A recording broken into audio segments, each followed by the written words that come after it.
නමෝ තස්ස භගවතු වරහතෝ සම්මා සම්බුද්දස්ස. නමෝ තස්ස භගවතු වරහතෝ සම්මා සම්බුද්දස්ස. නමෝ තස්ස භගවතු වරහතෝ සම්මා සම්බුද්දස්ස. තුන් ලෝකාග්‍ර විතරාගී තථාගත ලෞතුරා ගෞතම සම්මා සම්බුදු පියාණන් වහන්සේ ඇතුළු මෙතෙක් පහළ වූ සීලම තිලෝගුරු සම්මා සම්බුදු පියාණන් වහන්සේලාට නමස්කාර වේවා.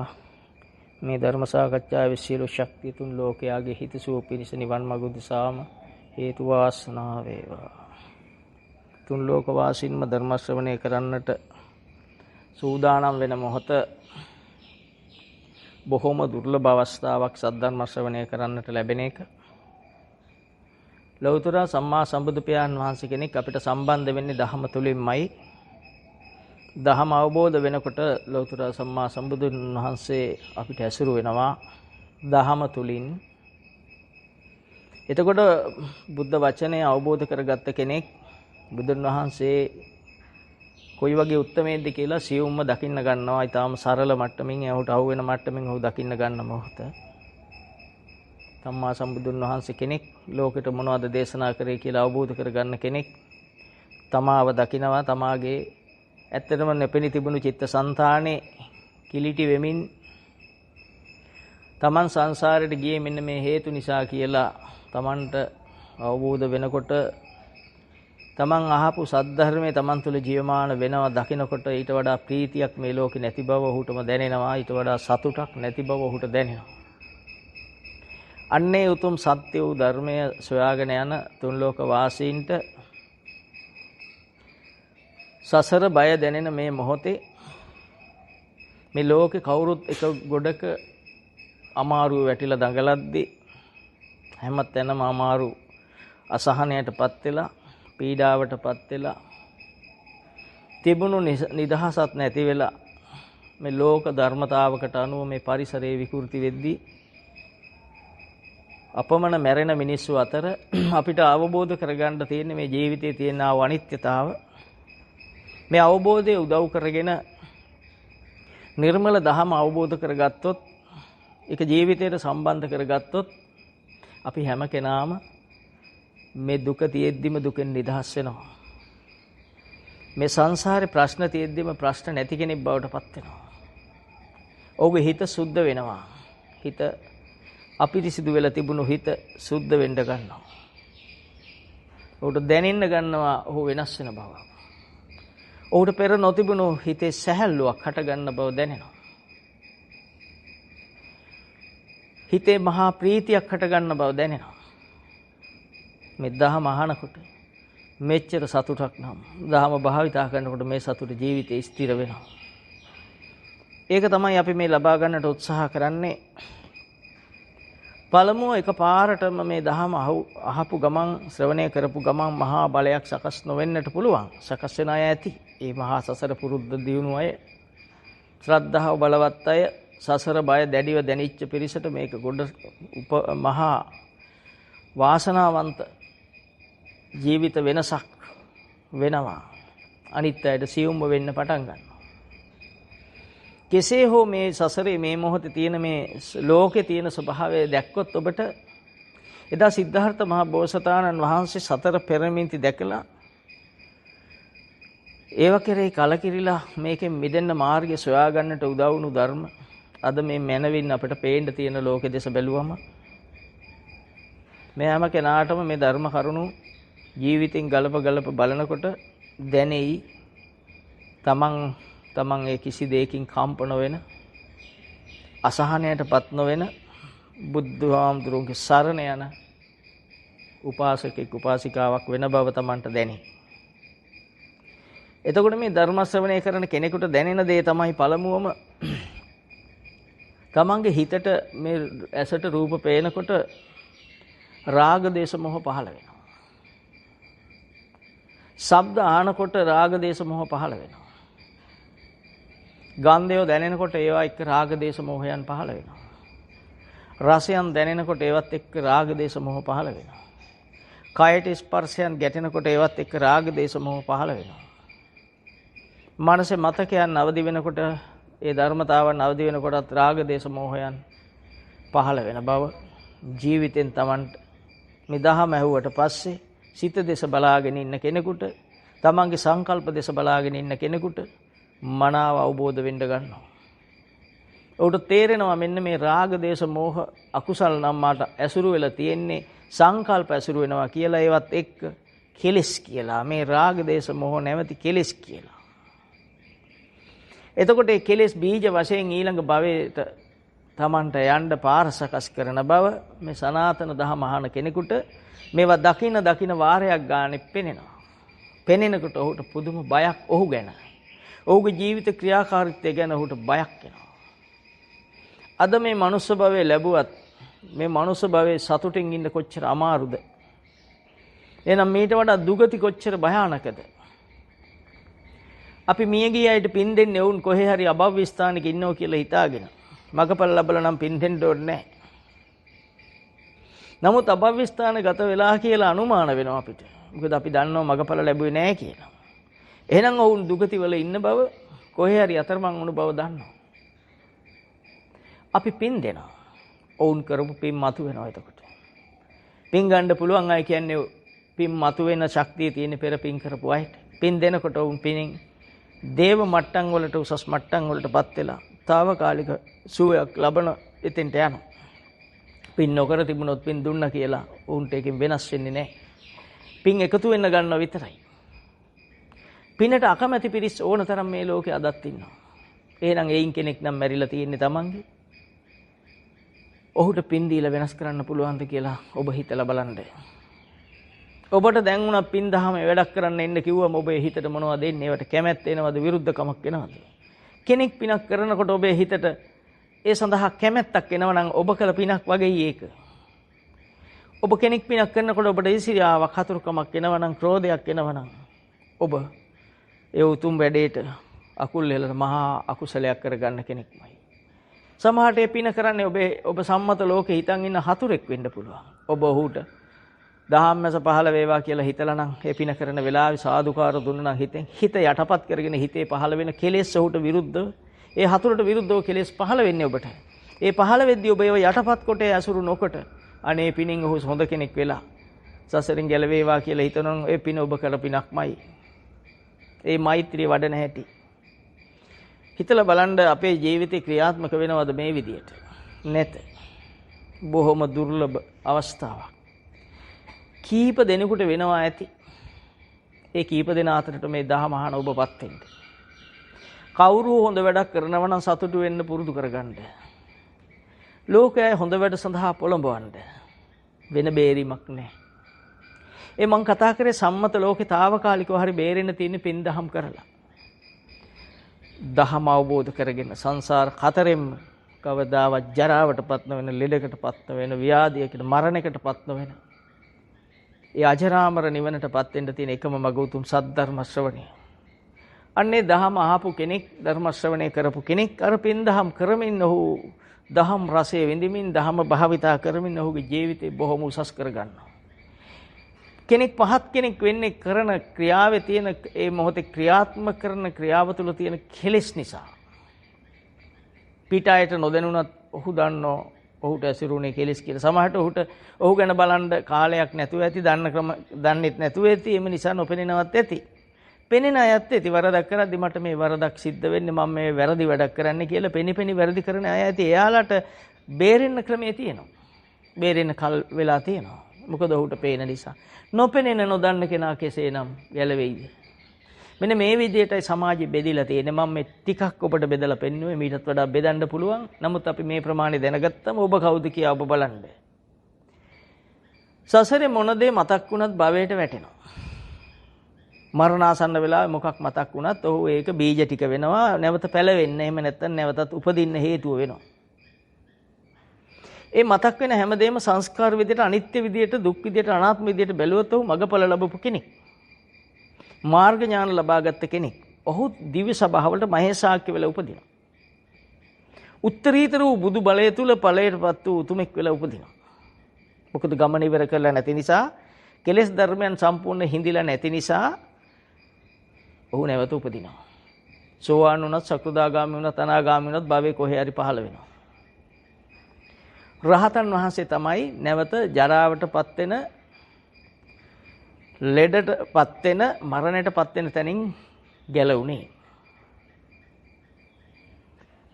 අන්නේ தත්ත්වයටපත් වීම සඳහායි ධර්ම ශ්‍රවණය කරලා අප්‍රමාදේන සම්පාදේත කියලා බුදුන් වහන්සේ කෙනෙක් දේශනා කරන්නේ.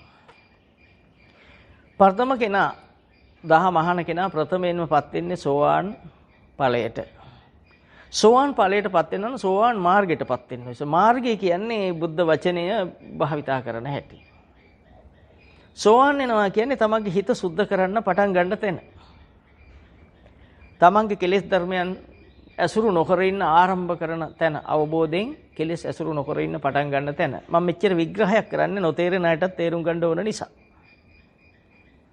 එතකොට තමන්ට හිත පෙනෙන්න ගන්න ධර්ම ශ්‍රවණය කරාට පස්සේ මේ සෝවාන් වෙන්නේ එහෙම නැත්නම් සංසාර කතරෙන් ඈතර වීම සඳහා මාර්ගය ලබා ගන්න උන්වහන්සේ දේශනා කළා තියෙන හතරක්, අංග හතරක්. ඒ සද්ධර්ම ශ්‍රවණය, කල්යාණ මිත්‍ර සම්පත්තිය, යෝනිසෝ මනසිකාරය, ධම්මානු ධම්ම පටිපන්න කියලා මේ අංග හතරක්.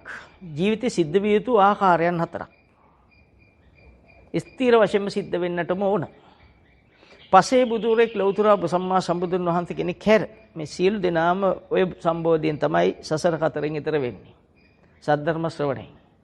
එතකොට සද්ධර්ම ශ්‍රවණය කියන්නේ ධර්ම ශ්‍රවණය කරන එක. මාර්ග ඥානය ලබා ගන්න එක.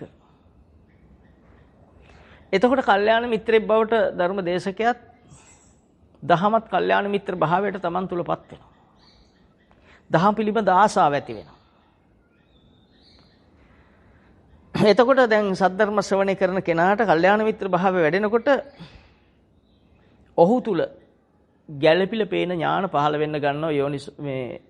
යෝනිසෝ මනසිකාර අවස්ථාව පහළ වෙනවා. මේ ධර්මයන් හට ගන්නකොට පෙනෙන ශක්තිය ඇති වෙන්න ගන්නවා. මනසිකාරයන්. ඊට පස්සේ ඔහුගේ ජීවිතය තුල දහම ජීවිතේ වෙන හැටි පේන්න ගන්නවා. ධම්මානුධම්ම පටිපන්න වෙන හැටි ඔහුට පේන්න ගන්නවා. අන්න එතකොට ඔහුට ලැබෙන මෙන්න මේ අග්‍රගණ්‍ය ඵලය සක්කාය දිට්ඨිය නැති වෙනවා. සක්කාය කියන්නේ උපාදානස්කන්ධය. එහෙම නැත්නම් ආධ්‍යාත්මය තුල හට ගන්නා වූ මේ කිලිස් ධර්මයන් මූලික වූ ධර්මතාවන්. ඔබට දැනෙන විදියට බැලුවොත් ඒ විදියට සිතුවිලි විදියට, සංකල්ප විදියට විග්‍රහ කළ බැලුවොත් රූප වේදනා සංඥා සංඛාර විදියට මේ බඹයක් පමණ ඔබේ කය තුල එක මොහොතක එක ඇස්පිල්ලමක පහළ වෙන්නා වූ මේ සංකතයන්, කෙලෙස් සංකතයන් අන්න අර සද්ධර්ම ශ්‍රවණය කරපු කෙනාට පේනවා. යම් කෙනෙක් පෙනෙන්නට පුළුවන් හතුරෙක් විදියට.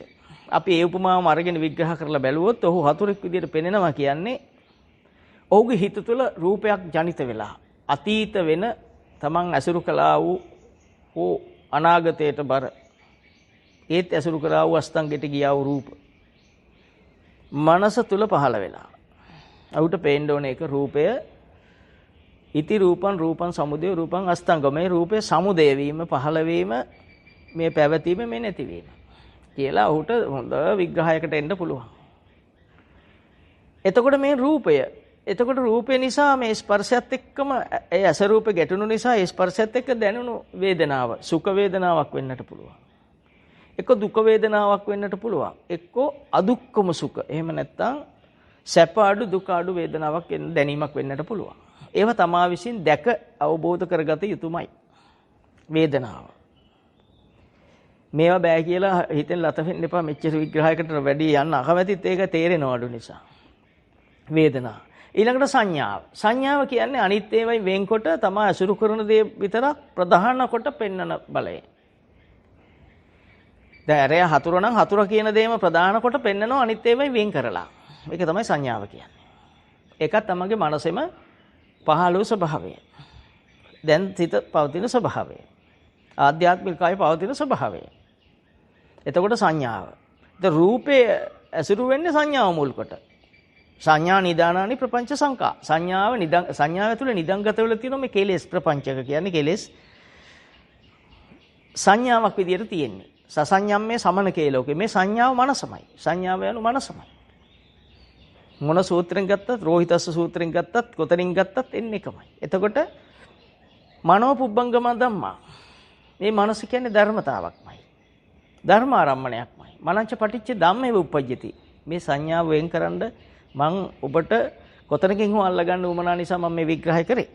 එතකොට රූප වේදනා සංඥා. සංඥාව කියන්නේ අනිත් සියල්ලකින් වෙන්කොට තමට ඇසුරු කරන්න ඕන දේ මතු කරලා වෙන් කරලා පෙන්වන ශක්තිය.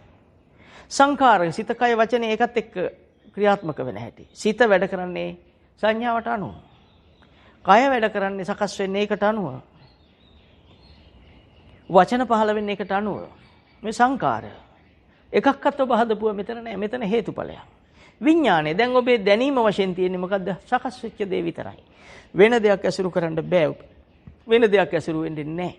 ප්‍රධාන වෙන්නේ ඔන්න සකස් ওই ටික. එතකොට රූප වේදනා සංඥා සංකාර විඥාන වශයෙන් මේ සකස් වෙන්නේ මොකද්ද? මේ වර්තමානයේ සිත. හිතලා බලන්න. ඔබ ඇසුරු කරන මොහොත මේ ටික සකස් වෙලා නේද? කෙනෙක් හතුරෙක් කියලා පේනකොට මෙන්න මේ සිද්ධාන්තය සකස් වෙලා ඉවරයි. අපිට දැනගන්න ක්‍රමයක් නැහැ. අපි දේශ බලන්න මේ දහම අහලා අපි දේශ බලන්න පුරුදු වුණොත් මේව පේන්නේ නැහැ. ඇහුවට වැඩක් නැහැ. භාවිතා කරන්න බැරි නා. භාවිතා කරන කෙනා කියන්නේ ඵලයටපත් වෙන්න ලං වෙන කෙනා.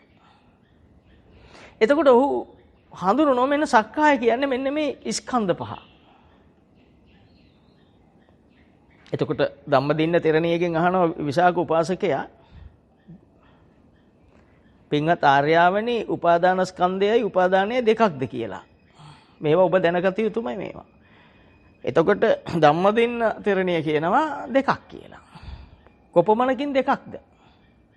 පහළ වූ ගමන් ස්කන්ධ. උපතේදී පහළ වෙනකොටම තියෙන ස්කන්ධ පහ. එතකොට උපාදානය කියන්නේ එයට නන්දි රාගය පහළ වුණාම ඒ ඇසුරු කිරීමට අරමුණුණු ගමන් අනුපාදාන වෙනවා. කාම උපාදාන වෙනවා. එතකොට ඒකම තමයි ඔබ දිට්ඨිය කියන්නේ දැක්ම වෙන්නේ. ඔබට ඇසුරු කරන්න වෙන දේ වෙන්නේ ඒකමයි. දිට්ඨිය උපාදානයක් වෙනවා. බලන්න කොහෙන් ගත්තත් එකයි. එතකොට දැන් අසවල හතුර කියනකොට ඔබට සංඥාවක් ඇවිල්ලා ඉවරයි හතුර කියලා හැඳිරීමක්. ඇස්පියල බලන රූපෙකුත් එක්කම තියෙන්නේ. හිතට ඒකේ දැන හොඳට හිතලා බලවම වේදනාවක් විදිහට පේනවා දුක වේදනාවක් තියෙන්නේ. හතුරෙක් නම් ඉතින් සැපක් වෙන්න බෑනේ නේ දුක වේදනාවක් තියෙන්නේ. ඒ නුවණින් බලන්න පුරුදු කරන්න. එතකොට යාට පේනවා මේ සක්කාය කියන්නේ මෙන්න මෙතන. මමත්වය කියන්නේ භවයේ අයිතිය කියන්නේ මේ ටික. දිට්ඨිය කියන්නේ මේක. අර දැන් එහෙම දකින්නකොට සක්කාය දිට්ඨිය නැති වෙනවා. අවිද්‍යාව නිරෝධ වෙනවා. යථා භූතං ඥාන දර්ශන මේ යථා භූතය සකස් වූ ආකාරය දකින්නකොට සක්කාය දිට්ඨිය වැඩිම නවතිනවා. එහි අයිතිය වැඩෙන එක නතර වෙනවා. සෝවාන් මාර්ගයට වැටෙනවා. අන්න දැන් සක්කාය දිට්ඨිය නතර වෙන කෙනාට බුදුන් වහන්සේගේ ගුණය දැනෙනවා පුදුම විදියට. එතකොටයි විචිකිච්ඡාව කියන්නේ ශාස්ත්‍රුන් වහන්සේ කෙරෙහි තියෙන සැකේ නැති වුණා කියන්නේ බුදුන් වහන්සේ කෙරෙහි අප්‍රමාණ ගෞරවයක් අට ගන්න මොහොත.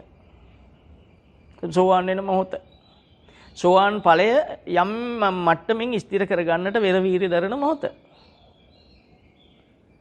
එතකොට සක්කාය දිට්ඨිය නිරුද්ධ වෙන්නේ මෙන්න මේ විදියටයි. සක්කාය දිට්ඨිය වැඩෙන්නේ අවිද්‍යාව නිසායි. නොදන්නකම නිසා මම මගේ හිතේ තියෙන වැසුරු කරේ මට මන් නෙපෙනි. මගේ හිත නෙපෙනි. එතකන් උනේ මේ සියලු දේම අයිතිය මට ලැබුණා. පාපේ අයිතිය මට ලැබුණා. භවයේ අයිතිය ලැබුණා. නැවත උපදින අයිතිය මට ලැබුණා. කොහේ ඉපදුනත් ජාති ජරා ව්‍යාධි මරණ තියෙනවා. මේ ඉපදෙන තුල ජාති කියන්නේ ඉපදීම. ඒ නිසා ජරාවටපත් වීම, වයසට යෑම, ව්‍යාධියටපත් වීම, ලෙඩ රෝග පහළ වීම, මරණය කාටත් තියෙන. ඉපදුනම මැරෙනවා. එබැවින් අපි මේ කොච්චර රඟපෑමත් අවසාන මොහොතේ කොහොම මැරෙයිද? දැන් මැරෙන්න ඕනේ නැහැ. ලෙඩ වුණාම මොන තරම් දේවල් මතක් වෙනවද? ඔබ එක තැනකින් උපමාවක් ගන්න. ඔබේ ජීවිතයේ යම් තැනකින් මේ උපමා කරලා බලන්න. ඔබට මොන තරම් දේවල් මතක් වෙනවද? ඔබ මොන තරම් ඒ වෙලාවට අසරණ නැද්ද? ඔබ සමහරට දරුණු හීන දකිද්දී ඔබ නිකන් කොච්චර කෑ ගහන්න නැකිනවද බය වෙලා? ඒ ඔබේ ජීවිතයේ ඇත්ත ස්වභාවය. නේද? ඔබ සමහරට ඒක ඇත්තට වුණා වගේ ඇඳෙනුන නැකිట్లా දුවනවා. ඕන තරම් මේ වෙනි සිද්ධිය ඇති. ඒ කියන්නේ ඔබ මේ මැරෙන්න බයයි. මරණ මොහොතේ මතක් වෙනවට හරි බයයි. නේද? දැන් බලන්න එතකොට සක්කාය දිට්ඨිය කොයිතරම් බරපතලද මේ අපි අසුරු කරන එකෙන් ඊළඟ භවයට යන්න පාර හැදෙනවනම් ආයි භවයකට යන්න ඊළඟ තැන පේන්නේ නැහැ. දැන් යන්න ඉස්සෙල්ලා දැන් මම මේ පහේ පන්තියෙන් 6ට පාස් නම් මට 6 පන්තිය පේනවනේ යනකොට. 6 පන්ති පාර ගුරුවරයා පේනවනේ මට යනකොට. ඔව් ගහන කෙනෙක් නම් මම බයෙන් යන්නේ. එතකොට දැන් මරණාසන්න වෙලාවේ මේ මරණ චුතිය මේ චිත පහළ වෙලා ඊළඟ තැන යනකොට යට පෙන්ලා ඒකනේ කෑ ගහන්නේ. කෑ ගන්නකොට කටහඬවල් වැහිච්ච නිසා ආයතන අඩපණ වෙච්ච නිසා ගොර ගාලා ඇහෙන්නේ. එතකොට මර සද්ද කියලා කියන්නේ. මරණ පණ අදිනවා කියලා අපි කියන්නේ. අර මිනිස්සයා කොහේ යනවද ඉතින්? කරපු වරදක් පෙන්වන්න නොපිටට අනිත් පැත්තට කර්ම විපාක එන්නේ.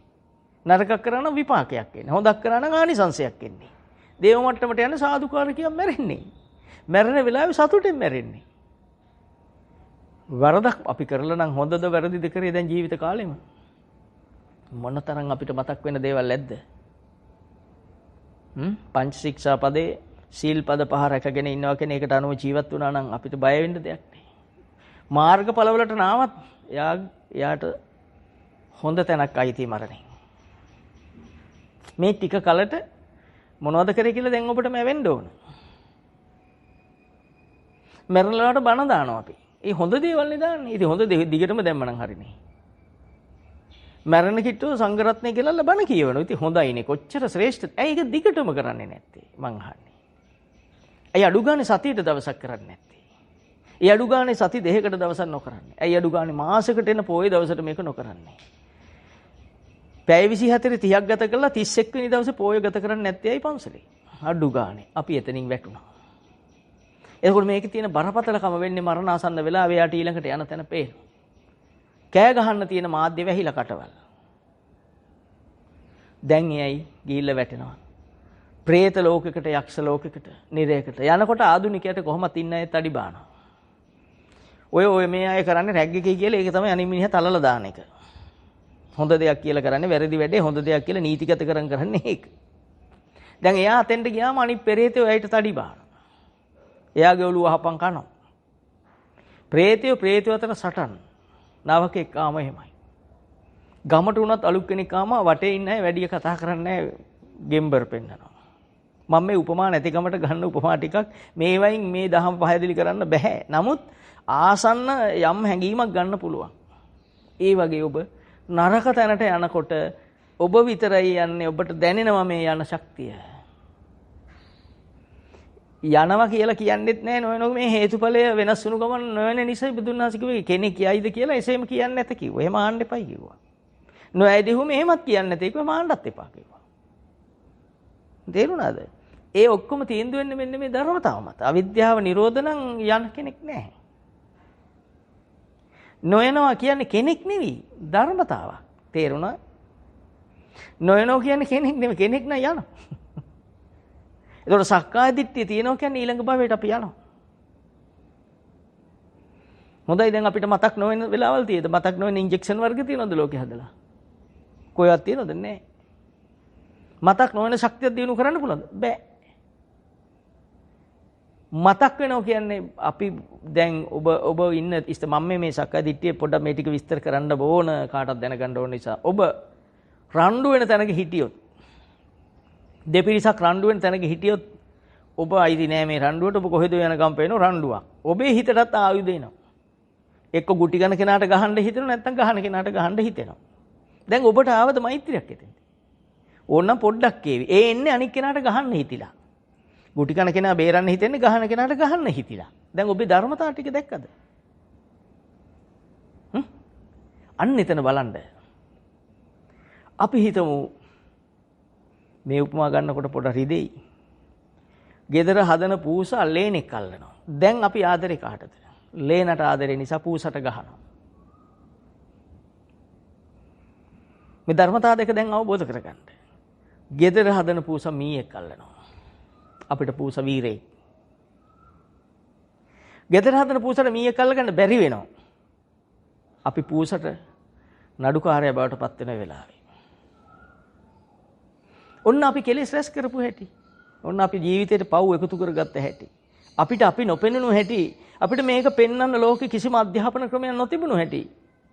බුද්ධ දර්ශනයේ තුල සචිත්ත පරියෝධපන මේ සිත සුද්ධ කරන්න උගන්වපු සිත සුද්ධ කරන ක්‍රමයක් නැහැ. ක්‍රමය කියන්නේ බෙහෙත් වලින් සුද්ධ කරන්න බෑ. බුරුසුදමන් සුද්ධ කරන්න සිත තියෙන තැනක් හොයන්න බෑ.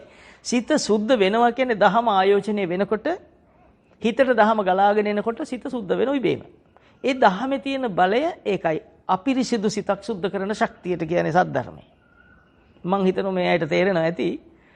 එතකොට මේ සක්කාය දිට්ඨිය දැන් අපි අයිතිය මේ කෙලිසුන්ගේ අයිතිය මොකක හෝ අයිතිය සක්කාය දිට්ඨිය. ඒ මොහොතේ පවතිනවා ආධ්‍යාත්මික ශක්තිය. සක්කාය දිට්ඨිය දැන් දැනගත්තට පස්සේ මෙන්න මෙහෙමයි මං සසරට වැටෙන්නේ. මෙහි අයිතිය නිසයි සසරට වැටෙන්නේ. මේකේ කෙලෙස් ධර්මයන් වැඩ කරන්නේ අවිද්‍යාව නිසයි.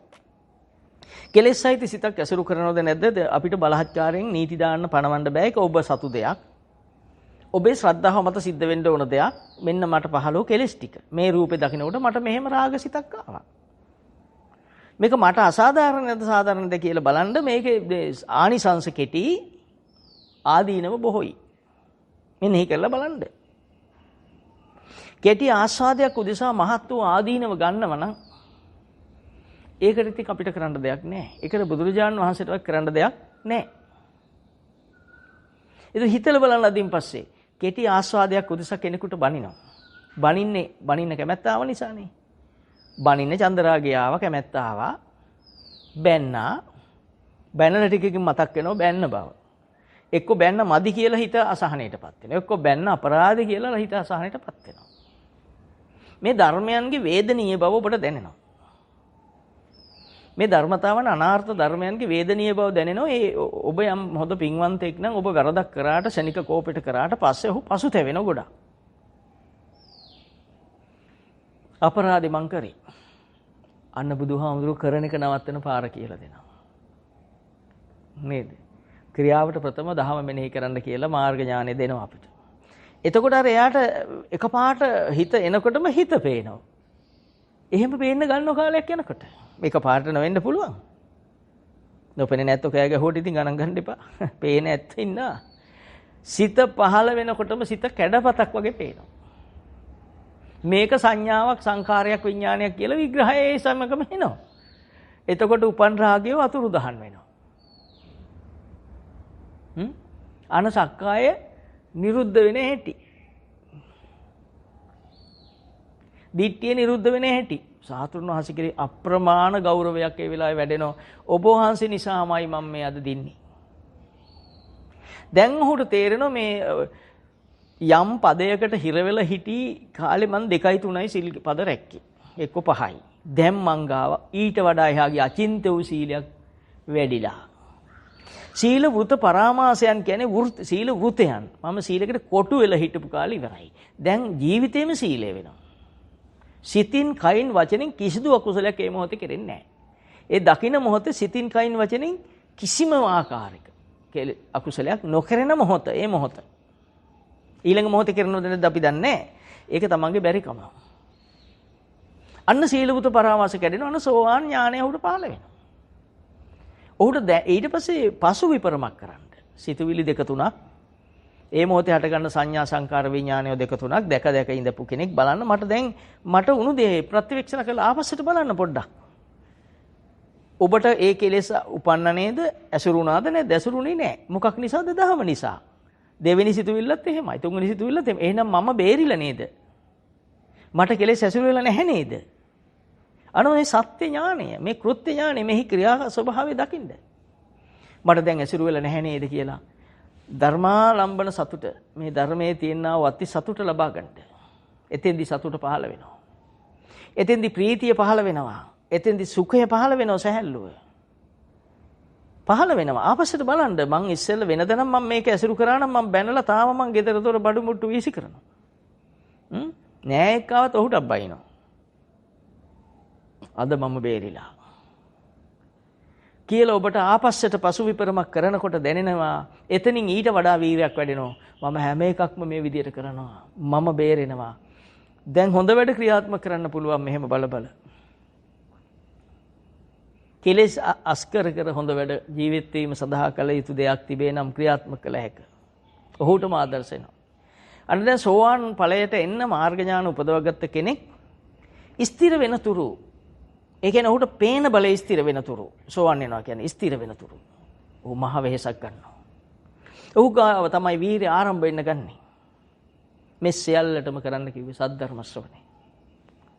එක සැරයක් ඇහුවම අපිට පුළුවන් වෙන්නේ නැහැ. මොකද අපි අද එක දවසක් අහලා ඊළඟට ආයි දවස් 7කින් වෙන්න පුළුවන් අහන්නේ. ඊට පස්සේ අපි සාමාන්‍ය සංසාර පුරුදු ටිකනේ ඇසුරු කරන්නේ. ඒ පුරුදු ඇසුරු කරන ගමන් මේවා පේන්නේ නැත්නම් ඉතින් අපි ආයේ නිකන් හිටියා වගේ තමයි. මේකට ජීවිතේ කැප කරපු කෙනෙක් කොහොම සතුටින් ඇද්ද? නේද? මේ ජීවිතේ දහමට කැප කරපු දහම දකිමින් ඉන්න කෙනා කොයි වගේ සතුටක ඇති කෙනෙක්ද? ඔහු කෑ ගහන්නෙත් අනිත් අය මෙතෙන්ට ගන්න එකයි. මේ වැරදි පෙන්වන්නේ අනිත් අය අවිද්‍යාවේ ඉන්න ඒ පිරිස මෙතෙන්ට ගන්න. මේ සතුට ස්ථිර කරලා දෙන්න. ඒ සතුට ස්ථිර වෙනවා කියන්නේ මොකද? නැවත නරක තැන්වල උපදින්න තියෙන ඵලය සම්පූර්ණ අහෝසි වෙනවා. මහේශාක්‍ය දිවස පහ වලින් පටන් අරගෙන අකනිට්ටක බ්‍රහ්මතලයේ දක්වා උතුම් තැන්වල පහළ වෙලා මේ බැරි වෙලා ගියොත් රහත් ඵලයට එන්න. ඒ තැන්වල පහළ වෙලා ඒ කාලේ සම්පූර්ණ වීමෙන් පිරිනුවන් පාලා අජරාමර නිවනට අර නොමරන තැනට ස්ථිර වෙයි. අන්න ඒ වගේ මේ හැම කෙනාම මේ සක්කාය දිට්ඨිය නොවැඩෙන විදියට හිත පාවිච්චි කරනවා කියන්නේ තමාගේ සිත ක්‍රියාත්මක වීමට ප්‍රථම පහළ වූ ගමන් ක්‍රියාත්මක වීමට ක්‍රියාවෙන්නේ වසලෙක් වෙන්නේ. නේද? ක්‍රියාවෙන් තමයි බ්‍රාහ්මණෙක් වෙන්නේ. දහම ක්‍රියාත්මක කිරීමෙන් බ්‍රාහ්මණෙක්, කෙලස් ක්‍රියා කිරීමෙන් වසලෙක්. කම්මනා වසලෝති කම්මනා හොති බ්‍රාහ්මණා. මම මේ පද දෙක ගත්තේ. එතකොට ඔබට තේරුම් ගන්නට ඕන මම ක්‍රියාත්මක කරලා තියෙන්නේ සද්ධර්මයේද කෙලස්ද? දැන් ජීවමානව අවබෝධ වෙන්න. නැත්තම් ඔබට ඔබත් නැහැ. ඔබට යුතුයකම් කරන්නේ. ඔබ අනුන්ට කොහේ කරයිද? ඔබ ඔබේ හිත සුද්ධ කරන්න කිව්ව මේ අති දුර්ලභ බුද්ධ ශාසනයක් පහළ වෙලා තියෙද්දි 5000ක ආයුෂ තියෙන ශාසනෙ තියෙද්දි නිර්මල බුද්ධ වචනේ තියෙද්දි මේක අහුුනේ නැතුව ඉන්න එක ලෝක පවක්. බින පව් ඕනේ නැහැ ඔය ඇති හොඳට. එතකොට මේක අවබෝධ වෙලා නම් මේ බුද්ධ වචනේ අවබෝධ වෙලා නම් ඔහුගේ ජීවිතේ නිවි නිවි යනවා. සුවපත් වෙවි යනවා. ඔහුට දැනෙනවා මේ ලෝකේ වෙනස් කරන්න අපිට බෑ. බාහිර වෙනස් කරන්න කාටවත් බෑ. කරපු කෙනෙකුත් හොයාගන්නත් නැහැ. ටිකක් ඕනනම් දඟලලා වෙනස් කරලා එයිත් ඒකේ හති වැටිලා ඒකම විපාකයක් වෙලා මහ නරක තැනකට වැටේ. කවුරුත් එහෙමයි කාටත් එහෙමයි. ඒසො බුදුරජාන් වහන්සේ කෙනෙක් කලේ සුදුසුකම් තියෙන පුළුවන් කෙනාට දේශනා කළා පමණයි. බැරි අය ළඟට ගිහිල්ලා කෑ ගැහුවේ නැහැ. පොඩ්ඩක් හරි ශ්‍රද්ධාව උපදින්න පුළුවන් අය ඉන්නවනම් උන්වහන්සේගේ ඥාණයට දැකලා නොතේරුණත් ඊළඟ භවයක හරි ආරම්භයක් වීමට දේශනා කරා. එහෙමවත් නොතේරෙන ඉන්න තැන් වලට වැඩි නෑ. අපි කරන්නේ සමාජ සම්මතයේ නොතේරෙන කෙනා ළඟට ගිහිල්ලා තේරෙන්නේ නැත්නම් අපි දුක් විඳ විඳ කියලා එන එක. නොතේරෙන පිළි නොගන්න දැඩි මිත්‍යා දෘෂ්ටිකය. මිත්‍යාව කියන්නේ නොතේරෙන බවට තව එකක්. මේවා පිළිගන්න බැරි බවට තව එකක්. වෙන වචනයක් නෙවෙයි. පිළිගන්නේ නැති නොතේරෙන කෙනෙක් ඉන්න පුළුවන් බෞද්ධ නමින්. ඕන තරම් ඇති. මේක තේරෙන අය ඇති මුස්ලිම් නමින්, හින්දු නමින්, කතෝලික නමින් ශ්‍රේෂ්ඨත්වය ඇති. බුදුහාමුදුරට හම්බුන්නේ නැහැනේ බෞද්ධයෝ ඔක්කොම හම්බුනේ අන්නේ ආගම 62ක අයනේ හම්බුනේ. ආගම් 62 අය. දෙසටක් ආගම් වලින් හම්බුනේ. තේරෙන අය ආවා. ඉතින් තේරෙන කෙනා බෞද්ධයා. භාවිතා කරන කෙනා බෞද්ධ. මේක ආගමක් නෙවෙයි. මේක ඇදහුවට මේකට වැන්දට නිවන් දකින්නේ නැහැ. මේක භාවිතා කරොත් භාවිතාය බහුලී කතාය. භාවිතා කරන්න තියෙන දෙයක්. බලන්න කටේට නරක වචන කියන කෙනාද හොඳ නොකියන කෙනාද? ඉතින් ඔබ කිව්වත් එහෙනම් හොඳ නැහැනේ. අත්තානං උපමං කතා තමයි උපම කරලා බලන්න.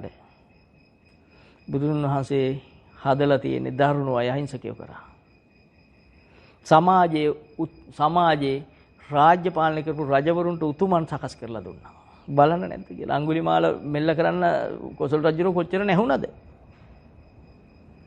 කොච්චර මිනිස්සු මරුණද? රජ සෙබළු කොච්චර මරුණද හුවති. බුදුන් වහන්සේ මේ වචන තුනකින් අනිච්ච දුක්ඛ අනාත්ම කියන වචන තුනයි අකුරු 8යි කියන මේ සද්ධර්මයෙන් ඔහු සනසලා වාඩි කරලා පාත්‍රයකට සීමා කරලා සරල කරලා සමාජයට හිතකාමී කෙනෙක් කරාම බුදුදහම කොයිතරම් ශ්‍රේෂ්ඨද කියලා හිතන්නේ.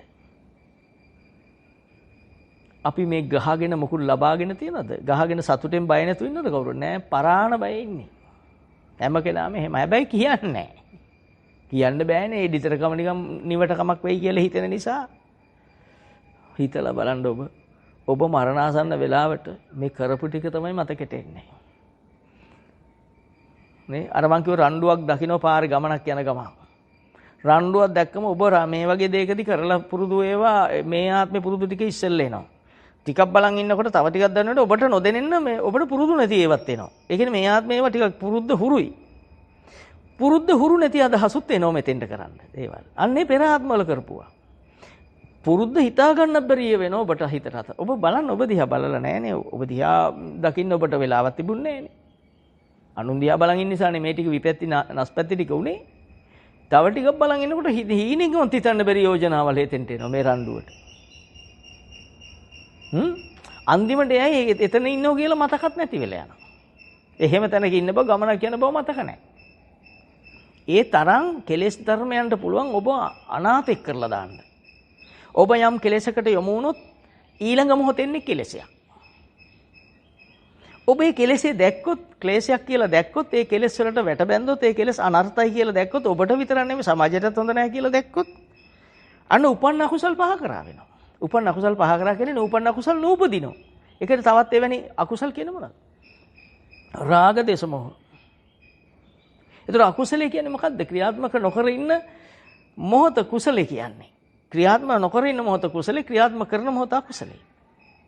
එතකොට අකුසල් නූපදිනවා කියන්නේ ඒ දරුණු ඒවා ක්‍රියාත්මක කරන්නට සිතුවිලි වශයෙන් එන එක නවතිනවා. නවතින්නේ මොකක් නිසාද? උපන්න අකුසල් පහ කරන නිසා. පහ කරනවා කියන්නේ මොකද්ද? දකිමින් එය අනර්ථ කොට මෙනෙහි කරන එක. නැතුව පහ කරනකේ තල්ලු කරන්නද? මේ ලෝකේ අන්තය හොයන්න ලෝකාන්ත සූත්‍රේ ලෝකේ කෙලවරකට නොගොස් ලෝකේ නිරුද්ධ කරන්න බෑ කියලා දේශනා කරේ. රෝහිතස්ස සූත්‍රෙත් ඊළඟට ලෝකාන්ත සූත්‍රෙත් ආනන්ද අපේ ස්වාමීන් වහන්සේ රහතන් වහන්සේ පසුව ප්‍රථම සංගායනාවේදී මහා මෙහෙවර කර යුග මෙහෙවර කර ආනන්ද මහරහතන් වහන්සේ ඒ ලෝකාන්ත සූත්‍රේ කියනවා ඇස ලෝකේ කෙලවරයි රූපේ ලෝකේ කෙලවරයි. එහෙනම් ලෝකේ කෙලවරකට නොගොස් ලෝකෙන් කෙලවරක් දකින්න බෑ. මේ ටික හොඳට තේරුම් ගනිමු අපි. ලෝකේ කෙලවරකට පාගමනින් යන්න බෑ. පාගමනින් ගොස් මේ ඉවර කරන්න බෑ. එර්දියෙන් ගිහිල්ලා ලෝකේ කෙලවර දැකිය නොහැක. මේකේ අර්ථය බලන්න කොච්චර ගැඹීර අර්ථයක්ද. එතකොට එහෙම දේශනා කළ උන්වහන්සේ කියනවා ඇස ලෝකේ කෙලවරයි, රූපේ ලෝකේ කෙලවරයි. එතකොට ලෝකේ කියන්නේ කුමකටද? ඔබේ බඹයක් පමණ කය තුල හට ගන්නව මේ පංච උපාදානස්කන්ධය. එහෙම නැත්තම් සිතුවිල්ල, එහෙම නැත්තම් සංකල්පය. අපිට තේරෙන බසින් ගන්න කමක් නැහැ. පසුව මහා ගැඹුරු ආධ්‍යාත්මික ඥානයකට එන්නේ කොහොම කරත් එකයි. තේරුණා? එතකොට ඔබට තේරුම් ගන්න පුළුවන් උපන්න අකුසල් පහ වෙනවා කියන තැනට අපි නැවත ආවොත් උපන්න අකුසලයේ කියන්නේ උපන්න සංකල්පේ. එතකොට මේක පහළ වෙන්න උදව් වෙන්නේ නැති සමහරට ඇස රූපේ. ඇසට පෙනුණු රූපයක්. කනට ඇහුණු ශබ්දයක්. නාසයට දෙනු ගන්ධයක්, දිවට දෙනු රසයක්, කයට දෙනු පහසයක්. මනසට මතකයක්. මේ දෙක තමයි කෙලවර ලෝකේ. මේකත් එක්ක ගැටිච්ච සියලු දේවල් මේක නිසා හටගත සියල්ලම තමයි ලෝකේ කියන්නේ. මේ ඇස රූපේ පේනකොට හටගන්න ලෝකේ කෙලවර ඇස රූපය. ඒකත් එක්ක ගැටි හටගන්න මේ මොහොතේ හටගන්න සියලු දේවල්. ඇස රූපේ නම් චක්කුම් පටිච්ච රූපේච උප්පජ්ජති චක්කු විඥානං. ඇස රූපේ කියන්නේ ඇස රූපේ ගැටෙනකොට උප්පජ්ජති චක්කු විඥානං. චක්කු විඥානේ හට ගන්නවා. තින්නම් සංගති පස්සෝ. මෙන්න මේ තුන් දෙනාට කියනවා ස්පර්ශය කියලා. ඇස රූප විඥානේ තියෙනවනේ ඒකට කිව්ව මේ ස්පර්ශය. ස්පර්ශ නිසා වේදනාව. මොනවද? සුඛ වේදනා, දුක වේදනා, අදුක්කම සුඛං වේදනා. ඔච්චරයි තියෙන්නේ. ඉතින් වෙන මොකුත් හටගෙන නැහැ. ඕ එකක්වත් ඔබ හැදුවද? ඔබට පේනකොට හටගෙන. ඔබ නිකන් හිතලා බලන්න. ඔබට පේනකොට හටගන්න එක ඔබ හැදුවද හැදුනද? ඒ හේතුඵලයක්. හේතු ගැටීම නිසා හටගත්ත දේ ඵලය. එකක්වත් ඔබ කරපුවා නැහැ මෙතන. ඔබ පාර යනකොට රණ්ඩුවක් පේනවා. කියන්නේ 60 දෙයක් පේනවනේ. කනටත් ඇහෙනවා. ඒත් ආයතන හතරක් වැඩනේ. ඇස රූප කන ශබ්ද මේ ආයතන ආධ්‍යාත්මික දෙකයි බාහිර දෙකයි. වැඩනේ. දැන් වැඩ කරනකොට ඔබට හිතෙනවා ඔන්න දැන් ඔබට හිතෙනවා මේ මනුස්සයට බනින්න ඕන කියලා. අර අහිංසකයට බනින්න කෙනාට බනින්න ඕන කියලා. දැන් ඔන්න එතකොට කෙලවර ඇස රූපේ කන ශබ්දේ අතර එකත් එක හටගත්ත දේවල් තමයි ලෝකේ කියන්නේ. බලන්නෝ නැද්ද කියලා? එතකොට එතන තියෙන වේදනාව, සංඥාව, හැඳිනීම, සංකාරිත කය වචනේ ක්‍රියාත්මක වීම විඥානේ. මම දන්න බව. දන්නවා. ඇසුරු කරන්න පහළු අදහස් ටික විඥානේ. එතකොට දැන් ඔබට මේ ටික පේන්නේ නැතිනම්, ඔබට මේ සිද්ධ වෙච්ච දේ මේ විස්තර කරගන්න ඔබට බැරි නම් අන්න එතනයි පව් කරනවා කියලා කියන්නේ. විස්තර කරන්න බැරි නම් ඔබ හිතෙන් හරි මේක කරනවා. ඕන හිතෙන් පව් රැස් කර ගන්නවා. පව් විස්තර කර ගන්නවා. ඕමිනිය තියන්න වටින්නේ නැහැ. දැන් ඔබ හිතෙන් කරනවා ඒක. ඔබට බැරි ගහන්න විතරයිනේ. ගහන්න බැරි මහා සෙනගක් ඉන්න නිසා. නැත්නම් ඔබත් ගහනවා පැනලා. දැන් ඔබ හිතෙන් කරන කොටස කරගෙන යනවා. වචනෙන් පුළුවන් නම් කෑ ගහලා තව කෙනෙකුට කියන වචනෙනුත් කරනවා. දැන් වචන මුල් කරන් කියනවා අරයට හරියම ඉන්න දෙන්න එපා ගහන්න. බනින්න. ඔය කිට්ටු ඉන්නයි බනින්න කියලා මේ පස්සෙන් ඉඳන් කෑ ගහනවා යත්. අන්න වචනෙනුත් රැස් කරනවා. මේ ඔක්කොම කොහෙද පටන් ගත්තේ? හිතේ. මොකක් නිසාද? මෙන්න මේ ආයතන මුල් කොට ඇස රූපේ කන ශබ්දේ. හැබැයි යාට ඒක නොතේරෙනවා මොන තරම් දහමට අනුව බැලුවාම කොච්චර පල්ලෙහාක ඉන්න කෙනෙක්ද? දහම දන්න කෙනෙක් නම් මේ ටික පේනවා නම් එයාට පේනවා මේ ආයතන නිසා මම මේ පැටලෙන්නේ යන මහා අවුලක්නේ. මම මොකද කළ යුත්තේ? මම මේ ආයතන වලින් මිදෙන්න ඕනේ. මේක ඇස රූපේ කියන්නේ ඇස අනිත්‍යයි. මේ ඇස අවස්ථාවට පහළු දෙයක්. රූපයයි ඇසයි ගැටෙන මොහොතේ විතරයි ඇස. ඒ මොහොතේම මොහොත නැති වෙනවා. ඒ මොහොතේ ඊළඟ මොහොත නැහැනේ. ඊළඟ මොහොතේ ඊළඟ මොහොත තියෙන්නේ. මේක ඥානයක්. මේක ලොකු ඥාන දර්ශනයක්. මේක ගැඹීර ඥානයක්. මොහොතේ ඊළඟ මොහොත තියනවද? එක කියනකොට එක කිව් මොහොත ඉවරයිනේ. මම මේ තේරුම් ගන්න ඕන නිසා මේ කෙටි උපමාව කියන්නේ. එක කියලා දෙක කියනකොට එක කියන එක ඉවර වුණානේ. දැන් එක කියන්න ආයි පුළුවන්ද කිව් එක කියන්න? කිව් එක කියන්න බෑ. ඒක ඉවරයි. කාලයත් ඉවරයි. ඔක්කොම ඉවරයි. ඒතර එක කියන්න හිත කය වචන සකස් වුණා. එක කියන්න හිතට මේ රූපය ආවා. මේ එක කියන වචනේ අනිත්‍යයෙන් වෙන්කොට හිතේ හඳුනන බව පහළ වුණා. සිත කය වචනේ සකස් වුණා. විඥානේ දැනීම පහළ වුණා. ඒතර ඔබ එක කියලා ඉවරයි. කියන මොහොතේ මේ ස්කන්ධ පහක ක්‍රියාවක් සිද්ධ වුණා. නොදන්න බව තිබුණා. නොදන්නම කියන්නේ අවිද්‍යාව. මිස ඔබ එක කිව්වා. ඔබ දන්න කෙනා මේ ඔක්කොම මේ මොහොතේ දකිනවා. එක කියන මොහොතේ මට සිත කය වචන ක්‍රියාත්මක උපාදාන ස්කන්ධයක් පාවිච්චි වෙනවා. ඔව් දැන් නොදන්න බවෙන් මිදිලා. නොදන්න බවෙන් මිදුණ කියන්නේ අවිද්‍යාව නිරෝධය. දැන් එයා දන්නවා මෙතන තියෙන හේතුඵලයක්. මම කරන කිසිම දෙයක් නැහැ. මෙතන සකස් වෙන ධර්මතාවක් තියෙනවා. ඔහුට ඒක අවබෝධ වෙනවා. તો පුදුම සතුටක් එනවා. කවදාවත් නොදකපු දෙයක්, පෙර නොවසපු දෙයක් මේ අහන්නේ. පෙර නොදකපු දෙයක් මේ දකින්නේ. පෙර නොදකපු නොදැන හිටපු දෙයක් මා තුළ සිද්ධ වෙනකොට මොනතරම් ප්‍රාතිහාර්යද, මොනතරම් ආශ්චර්යයක්ද, මොනතරම් වෙනස් වීමක්ද, මොනතරම් උත්තරමෙක් වීමක්ද කියලා ඔහුට ඔහු ගැන ප්‍රශස්තිය, ගෞරවයක් එනවා. ගැඹීරකමක් එනවා. නිහතමානී ගැඹීරකමක් එනවා. එතකොටම ඔහුගේ කෙලෙස් ධර්මයන් හොඳට බලන්න අක්‍රිය වෙනවා. උපන්න කුසල් පහ වෙනවා. පහ වෙනවා විතරක් නෙවෙයි තවත් එහෙම හිතෙන්නේ නැහැ. දැන් ඔහු ඒ රණ්ඩුව ළඟ ඉඳගෙන හිතට පහළ වෙන අරමුණ දකිමින් සිටිනවා. මේක සංස්කාරයක්. බුදු අම්මේන සිතුවිලි. එකක්වත් මං හදන්නේ නැහනේ. එනේන එකට මගේ කය යටත්, සිත යටත්, වචන යටත් මෙච්චර කලක්. මේකනේ මන් නොදැන ඉඳලා තියෙන්නේ. දැන් මට පේනවනේ. ඔහු දහම් රසය විඳිනවද නේද කියලා. දැන් ඔහුට ටික වෙලාවක එනකොට එන එක නවතිනවා. දහම විතරක් විග්‍රහ වෙන්න ගන්නවා. අනේ මං දැන් උපන්න කුසල් පහ කරා කියනකොට අර රණ්ඩුව ගැන හැඟීමක්වත් නැති කෙනෙක් වෙලා. අන්න සක්කාය නිරෝධ වෙලා යාට. දැන් බුදුහාමුදුරුවෝ ගැන මතක් වෙනවා. එහෙම යනවා නම් ඒ භාවිතේ තියෙනවා නම් ඒ මොහොතේ උට බුදු පියාණන් වහන්සේ මතක් වෙනවා. අනේ මම දෙන්නේ. බුදුරජාණන් වහන්සේ නිසාමයි. අන්න විචිකිච්ඡාව හිඳුණා. මම මේ වෙලාවේ මගේ හිතේ සීලය තියෙනවා. මගේ කයේ තියෙනවා. මගේ වචනවල තියෙනවා සීලය. වැරදි නොකරන එක සීලය කියන්නේ. පව් නොකරන එක සීලය කියන්නේ. සංසාර සම්බන්ධතා හදා නොගන්න එක සීලය කියන්නේ. අන්න ඔහු දකිනවා මට ඒ එකක්වත් දෙන්නේ නැහැ. මේ සියල්ල මට ලැබුණේ බුදු පියාණන් වහන්සේගෙන්මයි. අන්න ශ්‍රද්ධාව ඒකාන්තෙන්ම පහළ වෙනවා. ගුරුවරයා ගැන ගෞරව වෙනවා.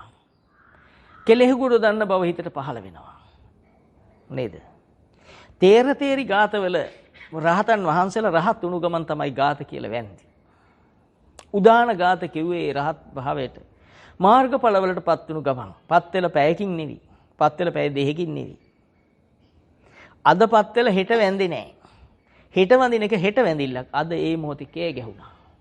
මේ දේ වෙනවනම් ඔබට කියවෙයි. අනේ මම මොනතරම් වාසනාවන්තයෙක්ද කියලා කියවෙන්න පුළුවන්. අහෝ සුඛං මොනතරම් සැපක්ද කියලා කියවෙයි. ශාස්ත්‍රුන් වහන්සේ කෙරෙහි ගෞරවයයි ඒකේ වෙලි ප්‍රකාශ වෙයි. මේ වෙලාව තමයි දහම අහන මේ තුන් ලෝකින් අයගේ පෙර පින පළ දෙන වෙලාව. දහම අහන වෙලාවේ තමයි තේරෙන බව, අවබෝධ වෙන බව, ඥාන දර්ශනය ඔක්කොම පහළ වෙන්නේ. පෙර නොදකපු දේවල් දකින්න ඇස පහළ වෙන්නේ චක්කුන් උදපාදී. පෙර විග්‍රහ නොවුණු දේවල් විග්‍රහ වෙන ශක්තිය ඥානං උදපාදී. විග්‍රහය තුල තමන්ට ගැලපා පෙනෙන බව ප්‍රඥා උදපාදී. පෙර නොදකපු දේවල් පෙනෙන ආලෝකයක්මයි සද්ධර්මයේ කිය ආලෝකය. ධම්මාලෝකේ පහළ වෙන වෙලාව. පෙර නොදකපුව දකින්න එකමයි විද්‍යාව, අවිද්‍යා නිරෝධයමයි විද්‍යාව කියලා උට. ඔහු ගැන ගෞරවයක් මේ පස් ආකාරයකට. ඔහේ දහම් සෝයේ විඳිනවා රණ්ඩු වෙන තැන ඉඳකි.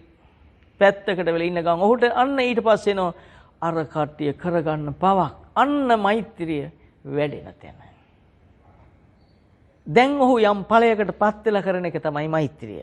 නිකන් කියවන්නේ නැහැ ගිරවෙක් වගේ. දැන් ඔහුට තේරෙනවා අනේ අර කට්ටිය ගුටි ගන්න කෙනාට පෙර කර්මයක් පළ දෙනවා. ගහන කෙනත් පෙර සසර පුරුදු ටිකක් ආයි බලවත් කරගන්නවා. දෙන්නම අසරණයි. අන්න මෛත්‍රිය එක්කෙනෙකුට නොව දෙදෙනා කෙරෙහිම පැතිරෙනවා. බලන් ඉන්න අයත් මේවට කෑ ගහලා පව් එකතු කරගන්නවා අලුත් කර්ම රැස් කරගන්නවා කියලා ඔහුට වෙනද නොතිබුණු දැක්මක් අර සිද්ධිය හරහා වැඩෙනවා. අන්න සක්කාය දිට්ඨිය නිරුද්ධ වෙන හැටි. සක්කාය දිට්ඨිය එතකොට ක්‍රියාත්මක නොවන හැටි. ඔහු තුළ සක්කාය දිට්ඨිය නැවතිලා ධම්මානුධම්ම පටිපන්න ජීවිතයක් ධර්මානුකූල ජීවිතයක් ඒ මොහොතේ වැඩෙන හැටි. ඔහුට දැනෙනවා මගේ හිතේ දැන් දහම විතරයි තියෙන්නේ. විමුක්ති රසය විතරයි මට තියෙන්නේ. විමුක්තිය කියන්නේ දහම් රසය මට තියෙන්නේ. අන්නේ වෙලාවට ඔබේ හිතට ඔබ මේ මට්ටමට ආපු දවසට දැනෙන්නේ කියන ඒවා බුදුන් වහන්සේ මතක් වෙනවා. අනේ මේ කාලේ පහළ අට විසිබුදු පියාණන් වහන්සේලා සත්බුදු පියාණන් වහන්සේලා මේ කල්පේ පහළ සතර බුදු පියාණන් වහන්සේලා ඊට පෙර පහළ වූ අනන්තයක් වූ බුදුන් වහන්සේලා මේ දේම කරන්න ඇති මේ වෙනුවෙන් පහළ වෙන්නට ඇති යස්සිස් මස්ලේ මේ සාගරයට වැඩිය දන් දුන්නේ මේ ටික කියන්න නේද කියලා බුදුන් වහන්සේ ගැන ශ්‍රද්ධාව බලවත් වෙන්න ගන්නවමයි. නැතුව මිනිහෙකුට ශ්‍රද්ධාව අමූලික මෝඩ ශ්‍රද්ධාව. දැන් එයාට බුදුන් වහන්සේ තරුගාන්ට ඇස් දන් දුන්නා කියන එක ගැන සත්‍ය ඥානයක් එනවා. සිව් සාගරයේ තරම් ලේහෙලුවා කියන එක සත්‍යයි. නැතුව මේවා කියන්න බෑ. මේවා නිකන් ආවට ගියාට කියන්න බෑ. කිව්වොත් කියන්න වෙන්නේ බොරුනේ. එහෙනම් අපිට මේ ධහම කිව් අප තථාගතයන් වහන්සේ ඇතුළු මෙතෙක් පහළ වූ බුදුන් වහන්සේලා මගේ මේ සතුටේ අයිති උත්තමයෝ. මට මේ සතුට යනු බුදුන් වහන්සේ සරණ යෑමමයි. අන්න බුද්ධං සරණං ගච්ඡාමි වුණා කියලා උට දැනෙනවා. වෙන්න පටන් ගත්තා කියලා දැනෙනවා. දහම වැඩ කරනවා ධම්මං සරණං වෙන්න පටන් ගන්නවා කියලා උට දැනෙනවා. 80 මහා ශ්‍රාවක මහරහතන් වහන්සේලාගෙන් ආදර්ශය ගන්නා වූ අප මහා උතුම් ගෞතම සම්මා සම්බුදුන් වහන්සේ නමින් චීවර දරා සිටින සීලෝ මහා සංඝරුවන ගෞරවයෙන් සිහිපත් වෙන මොහොතේ වෙල සංඝං සරණං ගච්ඡාමි වෙනවා. අර එදා ධර්මාශෝක මහරජුරු නීග්‍රෝධ මහ රහතන් වහන්සේ දැකලා සංවර වුණා වගේ දහමහන හිතුණා වගේ ඒ වෙලාවට සංඝරත්නේ දැක්කම අනිත්‍යය තුල නැති සංවරකමක් ඔහුගේ ක්‍රියාත්මක වෙනවා. අනිත්‍යය ආම්දුරන්ට ගරු කරන්න දන්නේ නැහැ. සංඝරත්නේ ඉස්සරහා සිටින්න ඕන ආකාරය දන්නේ නැහැ. අනිත්‍යයත් වාඩි වෙන පුටුවල මොනතරම් පව් කරගන්නවද නිලතල පැත්තක කර්මය වෙනම චේතනහම් භික්කවේ කම්ම වදාමි. ඔහු වාඩි වෙන්නේ නැහැ. සංඝරත්නයට ගරු කරට ඔහු බිම වාඩි වෙනවා. සංඝරත්නය කිව්වත් දෙසර කිව්වත් ඔහු කැමති නැහැ. දහමට අගෞරව වෙන නිසා ශාසනයේ ආදර්ශ ඉස්සරහට යන්න ඕන නිසා ඔහු වාඩි වෙන්නේ නැහැ. නිලතල කියන්නේ ටිකකට ලැබෙන දේ. මේක දාලා කවදා හරි නිරේට යනවා. අන්න ඒ තරම් ඔහු ඉන්න තැනින් ඔහු දහමට ගරු කරන්න උතුමෙක් බවට මේ ධර්ම ශ්‍රවණයෙන් පස්සේපත් වෙනවා. නැතුව වෙන්නේ නැහැ. නැත්තම් වෙන්නේ කවදාවත් නොදකපු හඳක් ගැන හඳක කළු ගලක් ගැන විස්තර කරපු මිනිහා මොනවා කියන්නද? සීගිරි ගලේ විස්තරය කිව්වට සීගිරි ගල කහේ නෑ. අන්න ඒ වගේ බොරුවක් කරා වෙනව දහම නොදැන. දහම භාවිතා කරන කෙනෙක් කියලා රංගපාලා පෙන්වන්න ගියාම. සසර පුරුද්ද නැති කෙනෙක් මේක කියන්න ගියාමත් එහෙමයි. මක්කාරි ගණ්ඩ හිතනවා නම් ඔහුට කියන්න වෙන්නෙත් වෙන දෙයක්.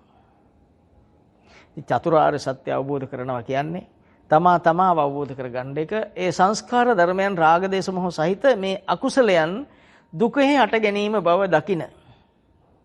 ඒ රූප සංඥා සංඛාර විඥානයන් සමග තණ්හාව පහළ වෙන බව දන්න. තණ්හාව කියන්නේ ඇලීම, ඒ රූපෙට ඇලීමත් ඒ සමග පහළ වෙන ධර්මතාවක් කියලා දන්න.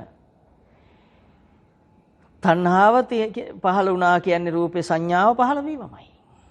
රූප සංඥානේ. කාය සංඥා නෙවෙයි රූප සංඥා. රූපය පහළ වුණා නම් අවිද්‍යාව තිබුණා නම් තණ්හාව රූපෙම තමයි. රූපේ නිසාමයි පහළ වෙන්නේ. රූපේ සමගම පහළ වෙන රූපෙට ඇලීම. කෙනෙක් පේනකොට ඒ කෙනා පේනවා කියන්නේ ඇස රූපේ ගැටෙනවා. මේ මූලික අවස්ථාව නොදන්න කෙනා, මේ සත්‍ය වූ මූලිකම ස්වરૂපය, මේ ආයතන ගැන නොදන්න කෙනා බුදුදහම දන්නේ නැහැ. මේ ආයතන වැඩ කරනකොට ආයතන එක්කම එවෙලි ක්‍රියාත්මක වෙන ස්කන්ධ පහ ගැන, ඒ ස්කන්ධ පහේ අවස්ථාව ගැන නොදන්න, මූලික අවස්ථාව පංචස්කන්ධ අවස්ථාව ගැන නොදන්න කෙනා දහම දන්නේ නැහැ. ඒ වෙලාවේ දහමේ නැහැ. පස්සේ කරන වෙලාවට දහම ඇති දෙන්නේ. ඒවත් එක්ක වැඩ කරනවා මේ ආයතන ගැන.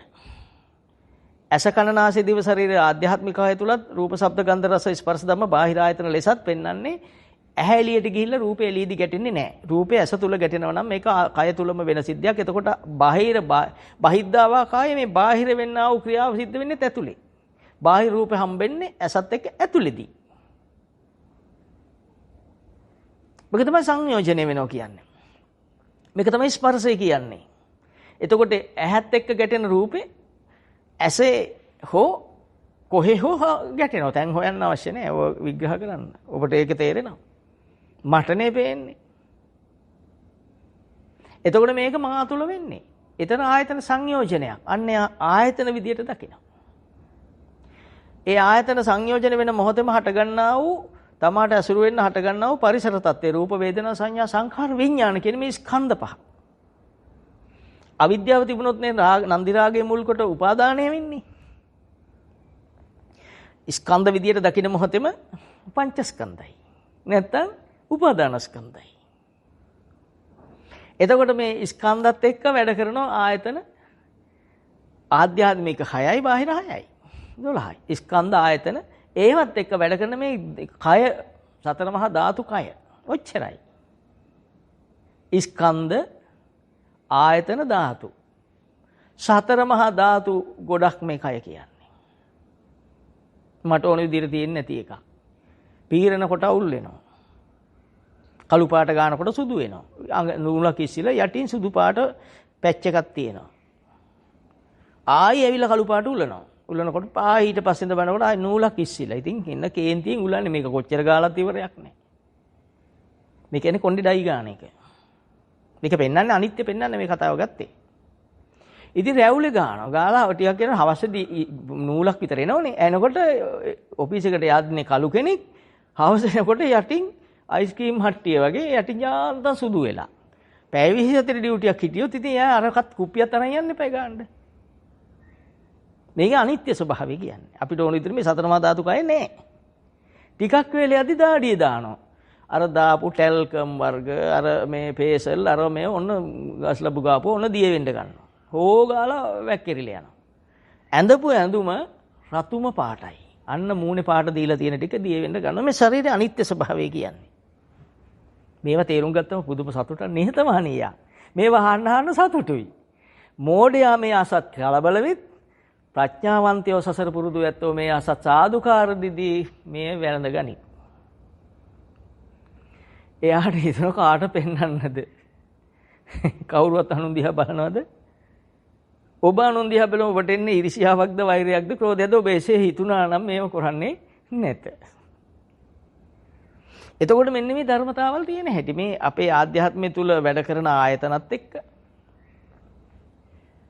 බාහිර ආයතනත් සංයෝජන වීමෙන් මේ සතර මහා ධාතු ටික, කය හැදිච්ච සතර මහා ධාතු ටික මම කියලා හිතන් ඉන්නේ මේ කය අනිත්‍ය වෙන මේ මට ඕන විදිහට තියාගන්න බැරි මේ කය ස්කන්ධ පහත් එක්ක ගැට ගැහිලා මේ ටිකේ එකක්වත් මම එක්ක ඉන්නවද? නුවණැත්තෝ මේ දකිත්. ආයතනම ඇහැමම වෙනවද? ඇස කියන්නේ පෙනෙන මොහොත. පේන්නේ නැති වෙලාවට ඇස කියන්නේ නෑ, පේන මොහොතට ඇස කියන්නේ. යමක් පේද්දී ඇහැ පේනවා කියන්නේ. නොපෙනෙද්දි කියනවද ඇහැ පේනවා කියලා? නෑ, පේන මොහොතේ ඇස. ඇහෙන මොහොතේ කන. නේද? සෝතංච පටිච්ච සද්දේව. එහෙනම් සෝතය යනු සද්ද ගැටෙන මොහොත. මේ බුදුන් වහන්සේ නොතේරෙන අපිට දැනගෙන නොසිටි අපිට දැන ගැනීම සඳහා අවබෝධ කරගන්න සඳහා දේශනා කරන දහමක්. මේ අපි දන්නේ කන්නේ නෙවෙයි. පුබ්බයානුසුතේසු ධම්මේසු පෙර නොසොප එකක්මයි. එයි බුදුන් වහන්සේ කෙනෙක් අවබෝධ කරපු දෙයක්. අපිට තේරෙනවනම් විතරයි අපි මාර්ග ඥානය ලබා ගන්න වෙන්නේ. නැත්තම් දහම ඇහුවා විතරයි. අපිට මේක පේනව නම් ගැළපිලා පේනව නම් විතරයි අපිත් මාර්ගය යන කෙනෙක් වෙන්නේ. එතකොට භාග්‍යතුන් වහන්සේ මේ සියල්ල දැකලා උන්වහන්සේ සියල්ලකින් මිදිලා වරක ඉපිලිමින් වරක ගිලෙමින් උන්වහන්සේ බුදු වුණු හැටි ඕගතරණය. ඕගේ තරණය කර හැටි. මේ භවය අවසන් කළ හැටි. නේද? ගිලුණා කියන්නේ භවයට වැටුණා. සංස්කාර පහළ වෙන මොහොත. ඉපිලුණා කියන්නේ ඒක දැක්ක මොහොත. එසේ ඕගේ තරණය කළේය. නිදුකානන් වහන්සේ ඔබ වහන්සේ කෙසේනම් ඕගේ තරණය කළේද? එතකොට දැන් ඔබට එකපාරට සිතුවිල්ලක් එනවා. මෙහෙම ඉන්න ගමන් හිතනවා ඉස්සරහින් කෙනෙක් යනවා කැත කෙනෙක්. දැන් ඔබ මොකද උනේ? කෙලෙස් ලෝකෙ ගිලුණා. ඉස්සරහින් කෙනෙක් ගිය හැඩ කෙනෙක්. දැන් ඒ කෙලෙස් ලෝකෙ ගිලුණා. දෙකෙන් අරක නරකයි කියලා ගිලුණා. මේක හොඳයි කියලා ගිලුණා. එතන දහම නෑ. සමහර ඔබේ අතේ බුද්ධ රූපයක් ඇති. බෙල්ලේ තෙල්ලන් ඇති. ධර්ම චක්‍රත් ඇති. බෞද්ධෙක් නෙවෙයි. එයාට අරක එනකොටම දැක්කා කැත කෙනෙක් යනවා. මේක සංස්කාර ධර්මයක්. මේක හේතු ප්‍රත්‍යක්. හේතු නිසා හටගත්ත දෙයක්. මේක හේතුඵලයක්. මම හදපු දෙයක් නෙවෙයි. මේක ඇස රූප ගැටෙන මොහොතේ මේ ස්කන්ධ පහක් පහළ වුණා. ඔහු දහම අන්න ධර්ම සාකච්ඡාව පවත්වන වෙලාව. සාකච්ඡාව පවත්වන හෙන්න එපා. එහෙනම් ඒ වෙලාවේ යට නොදෙන්නේ නැහැ. ආධ්‍යාත්මය තුලින් කවුරු හරි කියන කෙනෙක් ඇතිනේ. නේද? කියන කෙනා තමයි බුදු භාග්‍යතුන් වහන්සේ කියන්නේ. අන්න බුදුන් වහන්සේ ඔබ මෙහෙවනවා. දහම ඇසුරු කරනකොට බුදුන් වහන්සේ ඇසුරු වෙන්නේ. නැත්තම් ඇසුරු වෙන්න විදියක් නැහැ නේ. දහම බුදුන් වහන්සේමයි. එතකොට හැඩ කෙනෙක් යනවා. මේක ඇස රූපේ ගැටෙන මොහොතේ මට පහළුනේ රූපය, වේදනා, සංඥා, සංකාර, විඥාන, ස්කන්ධ පහ. එහෙම නැත්නම් සිතුවිලි. එහෙම නැත්නම් සංඥාවක්. එහෙම නැත්නම් හැඳිනීමක්. මේක සිතුවිල්ලක්. ඔන්න තේරෙන ගණින් Tamanට තේරෙන තැනකින් මේ පදේ ඕන එකකට ගලප ගන්න. සිතුවිල්ලක් කියලා ගන්න. නැත්නම් සංඥා මාත්‍රයක් කියලා ගන්න. නැත්නම් සංකාරයක්. සිත කය වචනක සකස් වීමක්. නැත්නම් පංච උපාදාන ස්කන්ධයක්. කොතනින් හරි ගන්න අරගෙන ඉස්සෙල්ලා මේකෙන් ගොඩ වුණාම හරියට පේන්න ගනි. දැනට මේකේ මහා ගැඹුරු පැති අල්ලන්න යන්න එපා. අල්ලන්න ගියයින් උනේ අපිට පුළුවන් මේක අකුසල් සිතක්, මේක අසංකාර සිතක්, සසංකාර කීකේ ඉන්න කොහෙද මොකද්ද එහෙම පාඩම් කරන්න පුළුවන්. හින්දි සින්දු පුළුවන් ගනට හින්දි බෑ. ඒක නිසා මොකක් කිව්වද කියලා දන්නේ අන්න ඒ වගේ බොහෝ අයට. මම කියන්නේ හින්දි පාඩම් දන්න හින්දි කියන අය ඇති. ඒ හින්දු අය සහ ලාංකික හින්දු අය. එයාලා ගැන නෙවෙයි මේ කියන්නේ. බැරි අය ඉන්නේ නිකන් ඔය කියන පදේ කියන පදේට පදේ හඬ වෙනස් වෙලා මොනවා කියවෙනවද දන්නේ නැති අයත් ඉන්නවා. ඒ වගේ දහමයි. දහම කොතන තියෙන එකක්ද කොතෙන්ටද කියලා ස්ථානෙට ගලප ගන්න, ස්ථානෙට අනුව නුවණැසින් මෙහෙව ගන්න බැරි නම් වැඩක් නෑ මේකෙන්. නේ? මේ ධර්මය කොතෙන්ටද අර්ථය එන්නේ? කොතෙන්ට දැක්කොත්ද මේ අර්ථය එන්නේ? ඒතර මෙතන පේනවනේ ස්කන්ධ පහ සකස් වෙන ආයතන සකස් වූ හැටි. මේ ඇස රූපේ ගැටෙන මොහොතේම ඉස්සරහින් යන කෙනා හැඩ කෙනා කියන රූප සංඥාව. ඒ හැඩ කෙනා කියන මොහොතේ රූපයක් තියෙනවා. ඒක හැඩයි කියන්නේ අතීත දැනීමක් තියෙන්න එපා. අතීතේ දන්න දෙයක් නේ මෙතෙන්ට ආවේ. රූපේ අතීතද වේ අනාගතද වේ. නේ? පච්චුප්පනේ ප්‍රත්‍යයෙන් උපන්නාද වේ. විස්තරට අනුව බලන්න. කොහොමද යද්ද එතකොට? එයාට අර රූපේ පේන හැම වාරයක් ගානේ ධර්ම සාකච්ඡා වෙනවා. ඔහු මිදෙනවා. හොඳයි ඕක දිහා බලන් හිටියා කියලා සහනයක් ඇවිල්ලා තියෙනවා. අරයට බැන බැන ඉන්න කැත කෙනෙක් ඇවිල්ලා වාඩි වුණා සීට් එකේ. චික් ගිය දැන් කොළඹට යනකම්ම කුරුණෑගලින් කොළඹ එන්න නැග්ගනම් කුරුණෑගලින් කොළඹට එන්න අපහසුයි.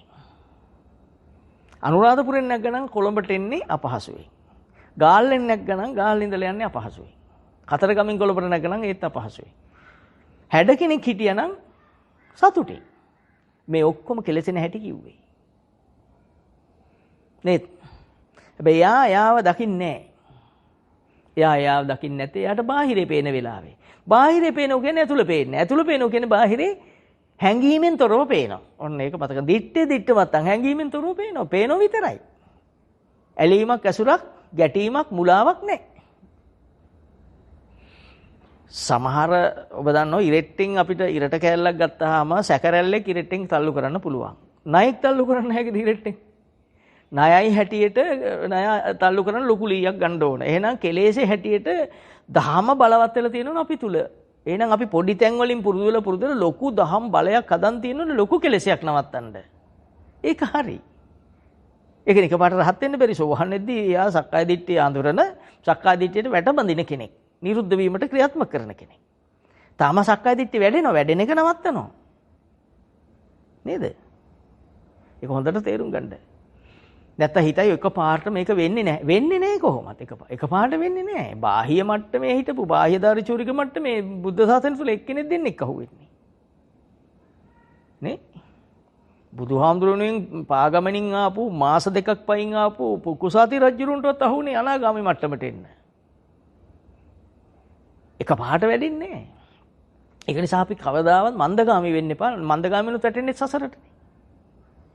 දැනුත් ඉන්නේ සසරේනේ. අනිත් අය ඉදිනේ කවදා හරි මැරෙන්නේ. නේ? ඔය ඈත් එක මැරුණා ඒත් මැරෙනවනේ. හවුලේ මැරුණා තමන් තනියෙන්නේ මැරෙන්නේ. තමන්ගේ මැරෙන්නේ තමන්ට තනියක් නේ. නේ? කකුල් කාගෙත් කැපෙනවා. කාටත් රිදෙනේම තමන් රිදෙනවා තමන්ගේ රිදෙන එකද. මට මේක කියන්න උවමනාකමට මේ උපමා ගන්න. ඉතින් උපමා වලින් පහදන්න දහම බෑ. නමුත් යම් ආසන්න ආදර්ශයක් ගන්න පුළුවන් නිසා ගන්න කාගෙත් කකුල් කැපෙනවා. බෝතල් කටු වලට. අනුන්ට රිදෙන එකද මට රිදෙන්නේ මට රිදෙන එකද? දැන් අනුන්ට රිදෙනව කිව්වොත් දැනෙනවද මගේ එකද මට දැනෙන්නේ? එහෙනම් මේ තනියෙන් විඳින එකක් මේ තියෙන්නේ. අපි කොච්චරනම් ඇහෙන් රූප බලාගෙන විඳිනව ඇද්දනේ? දැන් තමයි තේරෙනකොට ලැජ්ජයි. අන්න කෙලස් කෙරෙහි ලැජ්ජා වෙනවා. කෙලස් කෙරෙහි බය හිරි ඔතප්ප දෙක එනවා යාට. ලැජ්ජ බය දෙක එනවා. තේරුණාද? මෙන්න මේ සෝවාන් මාර්ගයට එනකොටම වැඩෙන උතුම් ධර්ම දෙක තමයි හිරි ඔතප්ප දෙක. ලැජ්ජ බය දෙක. මොනවා කෙරෙහිද? පාරේ යන අය කෙරෙහි ලැජ්ජාව නෙවෙයි. අනේ වෙනදම් මට පාරේ යන්න බයයි ලැජ්ජයි මිනිස්සු දැක්කම ලැජ්ජ. ඒව නෙවෙයි. ඒ ලැජ්ජාව කියන්නේ කෙලෙසයක්. ඒක තුල ද්වේෂෙනේ තියෙන්නේ. නෑ. කෙලෙස් කෙරෙහි බයත් කෙලෙස් ඇසුරු වීම කෙරෙහි ලැජ්ජයි මට මෙච්චර දහම අහලත් කෙලෙස් ඇසුරු වෙනවා නම් අන්න යාගේ සෝවාන් මාර්ගයේ ඉන්න කෙනෙකුට මේ හිරියොතප්ප ධර්ම දෙක වැඩෙනවා. ලැජ්ජ බය දෙක. අවබෝධයෙන් දැක්කම අනේ මොනතරම් සතුටක්ද නේ අපිට මේ ටික කිව් අපේ බුදුන් වහන්සේ දේශනා කළ භාග්‍යතුන් වහන්සේ කටු මත පා තබමින් ඒ සියුම් පාදවලින් ඇවිද මේ ගෞරවයෙන් සිහිපත් කරන්නේ. බොහෝ ගෞරවයෙන් ගුණවන්තව. මට බුදුන් වහන්සේගෙන් තොර ලෝකයක් නැහැ. මට නැහැ. නිසා උන්වහන්සේ පස්සක තවුස හොයාගෙන එදා උන්වහන්සේ බුද්ධත්වයටපත් වූ ඒ ජයශ්‍රී මහ බෝසමිඳුන්ගේ මිදිලා ඉසිපතනෙට පාගමනින් වඩින්න කිලෝමීටර් 400ක් විතර දුර උන්වහන්සේ කොයි තරම් සියුම් ගමනින් වඩින්න ඇද්ද? ඉන්දියාවේ ගියපු ඇත්ත දැක්ක මේක. මොන තරම් ගෞරවයක් එනවද ඒව දැක්කම. එතකොට උන්වහන්සේ අපි වෙනුවෙන් මේ ලෝකෙ දුකටපත් අය වෙනුවෙන් පෙර සසරේ පින් තියන අය වෙනුවෙන් පහළ වූ මහා වස්තුව බුදුන් වහන්සේ. පස්සක දවස එනකොට පස්සක දවසුන්ගේ අවිද්‍යාව නිසා පස්සක දවසට පෙනුනේ සිද්ධාර්ථයට වැරදිලෙනවා කියලා. ඔන්න පෙනුණු හැටි. පෙර පින මතු වෙනකම් පින තිබුණේ නැහැ. එතනත් ආවේ පෞකාර සිතුවිල්ලක්. හොඳට මතක තියාගන්න. අපිට පවා මේ අහන තුන් ලෝක වාසීන්ට පවා පටන් ගන්නනේ පවකින්. හැබැයි දහම අහු වෙනකොට ඇඬෙනවා. තේරුණාද? අපි කවුරුත් එක සැරේ ඉන්න ගමන් එක සැරේ ඔලුව කැක්කුම් වෙනවා. එක සැරේට කාටත් ඔලුව කැක්කුමක් වෙනවා. අනුන්ගේ ඔලුව කැක්කුම් ගන්නවද අපි?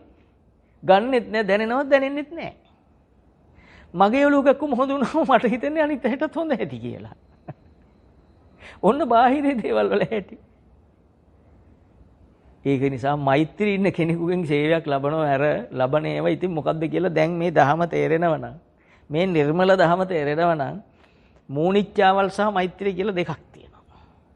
කරන්න ඕන නිසා කරන ඒවයි මේ ලෝකේ දුකටපත් අයට බුදුන් වහන්සේ වගේ පිහිට විය යුතුයි කියලා පස්සක දවස හොයාගෙන ඒ ඉසිපතනෙට වැඩි බුදුන් වහන්සේ වගේ පුකුසාති රජු හොයාගෙන මාසයක් පාගමින වැඩි බුදුන් වහන්සේ වගේ කියලා බුද්ධ ගෞරවයෙන් යමක් පටන් ගන්නවා. ඔහු කන කෑමකට වැඳලා ඔහු කන්නේ. ඔච්චර කරුකොන හදපු ගොවියා සල්ලි වලට විකුණනට ගොවි මහත්තයා මේක නැහැදුවා නම් මට කණ්ඩ නැහැ. එච්චර දුරක් පේනවා. දුර පේන කෙනෙක් විදර්ශනා වඩනවා කියන්නේ. නොපෙනිච්ච දේවල් පේන කෙනෙක්. එතකොට මේ ගොවියට බීජ හැදුවේ නැත්තම් කවුරු හරි එහෙනම් බීජ හැදුව කෙනත් මගේ කොටස්කාරයෙක්. මම මේ කන බත්පතේ කොටස්කාරයෙක්. ඒ ට්‍රැක්ටරින් ආපු පින්වතත් ඒකේ කොටස්කාරයෙක්. ඔහුට මහ විග්‍රහයක් එනවා, මහ ගෞරවයක් එනවා. ඔහුට පේන්නේ හොඳ විදියට. වෙනද පෙනුනේ ගොවියට ලොකු ලාභයක් ඇති කියලා. වෛරෙන් පෙනුනේ. අඩු කරන තරමට ආසයි. මට අඩුවට ලැබෙන තරමට ආසයි. මගෙන් වැඩියෙන් ගන්න තරමට මම කැමතියි. ඔන්න මේ ලෝකේ ඉන්න සසරට වැටෙන සිත්. ලෝකෝත්තර මාර්ගයට වැටුණු කෙනා හිතන්නේ මට මේ කන බත්පත හදන්න මඩහාපු කෙනාගේ ඉඳලා ගොවියගේ ඉඳලා මේක විකුණන කඩේ ඒ වෙළඳ මහත්තයාගේ ඉඳලා මට සේවා සපයපු අය. සසර ඉන්නකම් මං කරපු පින්පව් මත මේ වියදමයි. ඒ ජීවත් වෙනකම් කණ්ඩනේ මං හම්බ කරන්නේ. ඔහුට වෛරය වෙනුවට මෛත්‍රිය එන්නේ. අනිත් අයගේ කුසගෙන නිවේවා කියලා හිතන්නේ මං කන ගමන්. තමන් කන ගමන් තමන්ට හිතෙනවා. ඔහුගේ හිත මෛත්‍රියෙන් පිරුණු හිතක් දැන්. ඔහු බත්පතක් අයින් කරනවා. අයින් කළා හිතනවා මට මේ ගිහිල්ලා දෙන්න බෑ. මේ සීවලි මහරහතන් වහන්සේ දා පෙර පාරමිතා පුරද්දී උන්වහන්සේ නගරෙටම කන්න දීලා උගුරට අත දාලා දැම්ම එක මේ සිහිපත් කරන්න මම මේ බත්පත අයින් කරා. අනේ මට ගිහිල්ලා දෙන්න පුළුවන් නම් දෙනවා, මට දෙන්න ක්‍රමයක් නැහැ. ඒ අයට කන්න ලැබේවා කියලා මෛත්‍රී සහගත හිතින් අයින් කළා කන බත්පතක් ගන්න ඔහුට සිහිපත් වෙනවා. ඔහුට දැන් හිත දහමට ගලපන්න ඔහුගේ හිත පින් පැත්තට, පින පැත්තට. පිනත් ධර්මතාවක් කියා දකිමින් නිවන පැත්තට. පින මුල් කොට පිනද ධර්මතාවක් කියා දකිමින් නිවන පැත්තට හිත මෙහෙවන කෙනෙක් වෙනවා. එතකොට ගෝවි මහත්තයා වෙළඳ විකුණපු කෙනා, උයපු කෙනා, හාල් ගරලා උයලා තම්බලා ගෙනත් දීපු කෙනා, ඒ සියලු දෙනාටම ඔහුගෙන් යන්නේ මෛත්‍රිය. අන්න මෙහෙම කෙනෙක් වෙන්න බැරි නෑනේ. සතයක් අතියදම් වෙන්නේ නෑ. මේ ඉන්න සමාජය තුලම මේ ඉඳගෙනම කරන එක. මේක ඉඳගෙනම අපි නොකරපු දෙයක් මේ කරන්නගෙන පුබ්බේ අනනුසුතේසු ධම්මේසු. නේද? ඔක්කොම ධර්ම පත්‍රිකාවල ලියන්න බෑ ඉතින්. ඔක්කොම ත්‍රිපිටක පොත්වල ලියන්න බෑ. මාර්ග ඥාන සරලව ලියුවා. ඒ කියන්නේ අටුවාවක වෙනම විස්තරයක් යනවා. ඒ ඉතිහාස කතා ටික, ටිප්පණි ටීකාවල වෙනම යනවා. මේ ධාමයේ අඩංගු සීල විස්තර එකක ලියන්න බෑ. එතකොට සූත්‍ර පිටකේ වැහෙන නිසා සූත්‍ර පිටකේ සාරාංශ සූත්‍ර සහ එහි ඉතිරි කොටස් අටුවා ටීකා ටිප්පණි වල අපිට ලියලා තියෙන මොනතරම් වටිනවද? ඒව ලියපු අතීත කතාවල අපේ අතීතේ මහා සංඝරුවන දේශනා කරු ධර්ම කරුණු වල බලනකොට මෙහෙම කෙනෙක්ම වෙන්න ඕන කියලා ආදර්ශ ගන්න. ඔබට කවදාවත් වරදින්න කිසිම විදියක් නැහැ. මොකද මේ පටන් ගන්න තැනින්ම ඔබේ පින්පල දෙනවා. ඔබේ පෙර අකුසල් යටපත් වෙලා නැති වෙලා යනවා. ඒව ගොඩාක් දුරට යනවා. පෙර පව් ගොඩ දුරට විසි වෙනවා. පෙර කරපු සීල පින් සහ කුසලයන් ඔක්කොම මතු වෙනවා. මතු වෙවි ජීවිතේ සැහැල්ලු වෙනවා. තියෙන ලෙඩ රෝග පීඩාවල් සියල්ල ඔබට අඩු වෙනව දැනෙනවා. ආයු වන්නෝ සුඛම් බලං.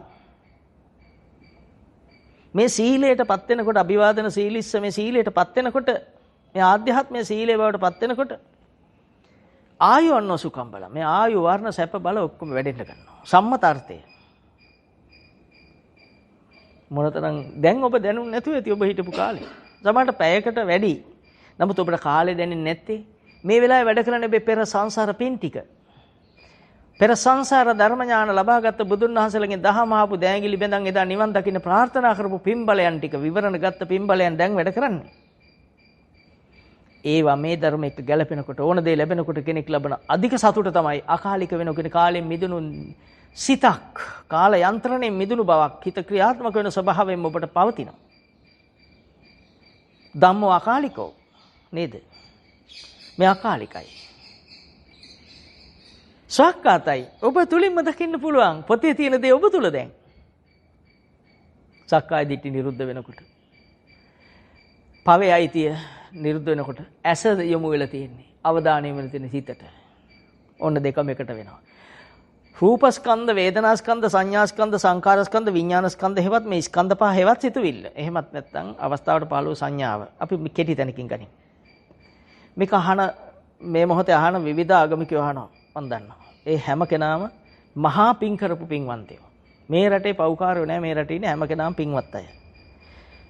යොමු කරොත් ඒකාන්තයෙන් මේ මාර්ගඵල ලබනවා. මේක නිසා තමයි සක්දෙවිඳුට මේ රටේ 5000ක් ශාසනය තියෙනවා කියලා කිව්වේ. නිසා මේ රටේ කිසිම පව්කාරක ඉන්න විදියක් නැහැ. දැනට මොන වැරදි වුණාට එයා යොමු කරගත්ත ගමන් එයාගේ පෙරපින් මතුවෙනවා. ඒක අපි දක්ෂ වෙන්න ඕන. මැණික් උඩට එන්නේ නැහැ, ගරලා ගන්න මහන්සි වෙන්න එපා. ඉල්ලන් හොදලා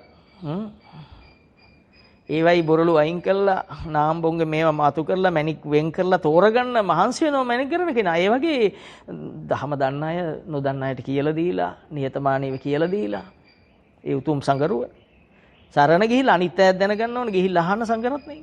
ධර්ම ශ්‍රවණය කරලා ඵලයටපත් වෙලා මේ ලංකාව නැමැති පින්කෙත. මේක ආගමක් නෙවෙයි, මේක දර්ශනයක්. මේක සිත සුද්ධ කරන මගක්. කොහෙද ආගමක්? නේ කන්න ලව් කරාට ලැබෙන එකක් නෙවෙයි. හැම ආගමිකයම කැමති හොඳ අයට, හිත සුද්ධ වෙන අයට, හිතේ කෙලෙස් නැති අයට. හැම ආගමෙම සඳහන් වෙනවා මේවා. බලන්න නැද්ද කියලා. ආගම නමින් ඇතුලේ ලියලා තියෙන දර්ශනයක්. එහෙනම් අපිට පුළුවන්කම ලැබෙනවා පරමාදර්ශය දෙන්න, උත්තරීතර ආදර්ශය දෙන්න. හිත සුද්ධ කරන්න, හිතට එන කෙලෙස් ඇසුරු කරන්න එපා. ඒ කෙලෙසට යටත් වෙන අනික් කෙනා අකමැති. ඒකට බැනුම් අහන්න අකමැති. ඔබේ සේවකයෝ බැනුම් අහන්න අකමැති. එහෙනම් අකමැති දෙයක් කරොත් ඒක මහා පාපයක්. අද තේරුම් ගන්න. අන්න ඔබේ අකමැති දේ ඔබේ හිත කෙලසපු, ඔබත් පාපයට නඹුරු කරපු, ඔබේ හිත පීඩාවටපත් කර මේ කෙලස් ටික අද ඉඳලා දැකලා ක්‍රියාත්මක නොකර ඉන්න.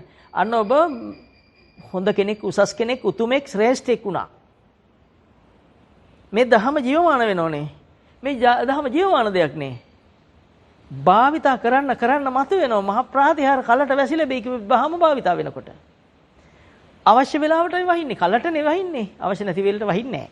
දැන් ඉතින් කුඹුර කපන්න කිට්ටු වහිනවා. හොදගෙන කුඹුර. හොඳ කාලේ මීට ඉස්සෙල්ලා අතීතේ බලන්න කුඹුරු කපනකොට වැස්සෙන එකනේ කන්න වලට කරන්නේ. පිළිවෙලක් තිබුණේ. හැම එකම සකස් වෙලා තිබුණානේ. පටන් ගන්න අද මේ දහම අහපු හැම කෙනාම මේ වීඩියෝ මගින් අහපු හැම කෙනාම මේක ධර්ම දේශනය පුළුවන් නම් පටිගත කරපුව දෙන්න. වීඩියෝ එක නෙවි, ඔඩියෝ එක දෙන්න. හඬපටිය දීලා කෙනෙකුට අහන්න සලසන. ආගම් ભેදයක් කරගන්න එපා මේක. මේ ලංකාව කියලා හිතන්න, ශ්‍රී ලාංකික කියලා. හිතලා හැම කෙනාටම දෙන්න. දීලා ඔහුගේ හිත සුද්ධ කරන්න. ඔහුගේ හිතේ තියෙන කෙලෙස් වලින් ඔහු මිදෙනකොට ඔහුගේ ගෙදරයි සතුටින් ඉන්නේ. ගෙදරයි සතුටින් ඉන්නකොට අවටායට ඒ සතුට ගලාගෙන යනවා. මේ රට මහන්සි වෙන්න ඕනේ හදන්න. මේ හැම කෙනාටම පහසුවක්. කෙනෙකුට බල කරන්න ඔහුට ද්වේෂය එනවා.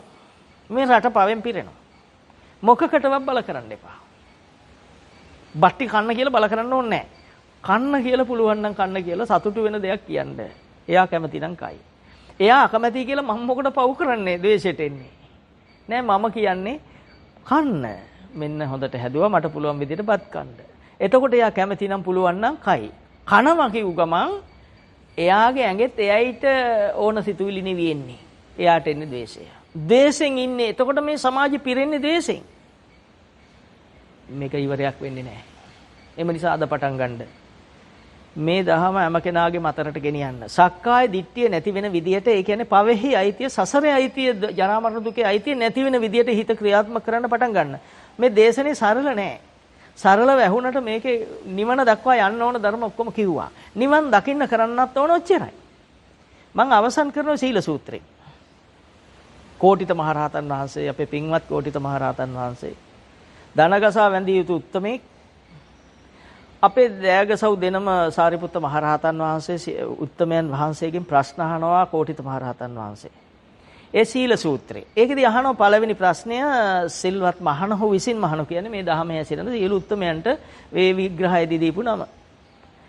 සෝවාන් ඵලයේ පිහිටන්න කිනම් දහමක් නුවණින් විමසිය යුතුද? මොකද්ද දුන්න උත්තරේ? පංච උපාදාන ස්කන්ධය අනිත්‍ය ලෙස, දුකක් ලෙස, අනාත්ම ලෙස. මේ සසර දුක ලෙස, මගේ දෙයක් නොවන ලෙස, මගේ ආත්මයක් නොවන ලෙස ඒකයි අනාත්ම ලෙස. අනිත්‍ය ලෙස කියන්නේ ඇති වෙලා නැති වෙන දෙයක් විදියට. අනිත්‍ය ලෙස ජරා මරණ දුකෙහි ආරම්භය ලෙස, භවයේ ආරම්භය ලෙස. ඉපදීම කියන්නේ භවයේ ඉපත මේ භව දකිමින් දුක ලෙස, අනාත්ම ලෙස, අනිත්‍ය ලෙස, දුකක් ලෙස, අනාත්ම ලෙස. අනාත්ම කියන්නේ මගේ නොවේ, මගේ ආත්මයක් නොවේ. මම නොවේ, මගේ නොවේ, මගේ ආත්මය නොවේ කියන එක තමයි අනාත්ම කියන්නේ. එතකොට අනිත්‍ය ලෙස, දුකක් ලෙස, අනාත්ම ලෙස බලන්න කිව්වේ මොකද්ද? පංච උපාදානස්කන්ධය. අනිත්‍ය ලෙස, දුකක් ලෙස, අනාත්ම ලෙස, ගඩක් ලෙස, හුලක් ලෙස, සතක් ලෙස, දඬුවමක් ලෙස, විපාකයක් ලෙස මෙනෙහි කරන්න. මෙනෙහි කරන හෙතෙමේ ඒකාන්තයෙන් සෝවාන් ඵලය සාක්ෂාත් කරනවා. ඒ කියන්නේ සෝවාන් වුණා කියන්නේ සක්කාය දිට්ඨියෙන් මිදෙනවා කියලා ඔබට සාක්ෂියයි. බලන්න සෝහන් වෙන්න පොඩ්ඩක් අමාරු දෙයක් භාග්‍යතුන් වහන්සේ දේශනා කරාද? මල් වට්ටි 100ක් කඩන්න කිව්වද? නෑ මොකුත් දුන්නේ නෑ. සක්‍රුදාගාමි වෙන්න ඒ උත්තමයන් විසින් සක්‍රුදාගාමි වෙන්න කිනම් දහමන් ඕනින් විමසිය යුතුයි. කෝටිත මහරහතන් වහන්සේ සාරිපුත්ත හාමුදුරුවන්ගේ නැවත අහනවා. ආනකොට උන්වහන්සේ දෙන උත්තරේ මොකද්ද? පංච උපාදානස්කන්ධය අනිත්‍ය ලෙස, දුකක් ලෙස, අනාත්ම ලෙස, ගඩක් ලෙස, හුලක් ලෙස, සතක් ලෙස මෙනෙහි කරන්න. හෙත මේ කාන්තෙම සක්‍රුදාගාමි වෙනවා. එතකොට සක්‍රුදාගාමි උතුමන් විසින් අනාගාමි ඵලය සාක්ෂාත් කරන්න කිනම් දහමක් නොවනින් විමසිය යුතුද කියලා කෝටිත මහරහතන් වහන්සේ සාරිපුත්ත මහරහතන් වහන්සේගෙන් විමසනවා. විමසනකොට පින්වත් සාරිපුත්ත මහරහතන් වහන්සේ මේ විදිහට උත්තර දෙනවා. පංච උපාදානස්කන්ධය අනිත්‍ය ලෙස, දුකක් ලෙස, අනාත්ම ලෙස, ගඩක් ලෙස, හුලක් ලෙස, සතක් ලෙස, විපාකයක් ලෙසම මෙනෙහි කරන්න ඒකාන්තෙම අනාගාමි වෙනවා. ඒ කියන්නේ කෙලෙස් හිඳි කෙලෙස් බල අඩු වෙවි යනවා. අනාගාමි උතුමන් රහත් වෙන්න කිනම් දහමක් නොවනින් විමසිය යුතුද කියලා අහනවා කෝටිත මහරහතන් වහන්සේ පින්වත් සාරිපුත්ත හාමුදුරන්ගේ. එතෙන්දී මහා සිංහනාදයක් වගේ උත්තර දෙනවා. පංච උපාදානස්කන්ධය අනිත්‍ය ලෙස, දුක් ලෙස, අනාත්ම ලෙස, ගඩක් ලෙස, හුලක් ලෙස, සතක් ලෙස මෙනෙහි කරන හෙත මේ කාන්තෙම රහත් වෙනවා. ඊට පස්සේ අහනවා තවත් ප්‍රශ්නයක්. රහත් මහණු විසින් උතුමන් විසින් කිනම් දහමක් නුවණින් ඇසුරු කරන්නේද? එතෙන්දිත් කියනවා පංච උපාදානස්කන්ධය අනිත්‍ය ලෙස, දුකක් ලෙස, අනාත්ම ලෙස, ගඩක් ලෙස, හුලක් ලෙස මෙනෙහි කරනවා. එතකොට අහනවා ඇයි කියලා. වෙන කරන්න දෙයක් නැති නිසා, කෙලෙස් නැසී අවසන් නිසා හිත සමාධියේ පවත්තන්න මෙසේ කරනවා. අපිට දැන් රහතන් වහන්සේ කෙනෙක් වෙන්න පටන් ගන්න තැනත් එකයි අවසන් වෙන තැනත් එකයි. එකම දෙයක් කරන්න තියෙන දේ මෙච්චරයි.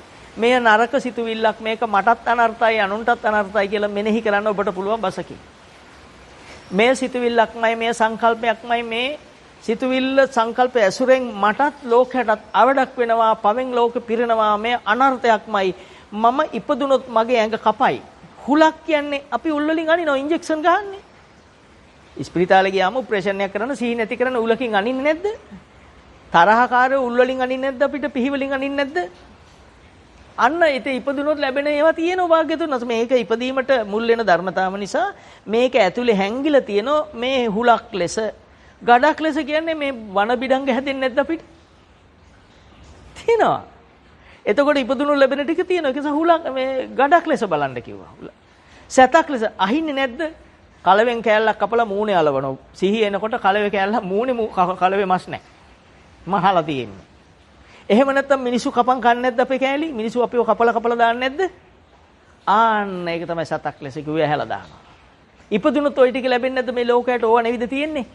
ඉපදිලා වෙන මොකුත් තියද ඔච්චරයි. නේද? ගඩක් ලෙස, හුලක් ලෙස, සතක් ලෙස, විපතක් ලෙස. මේ විපත් නැද්ද?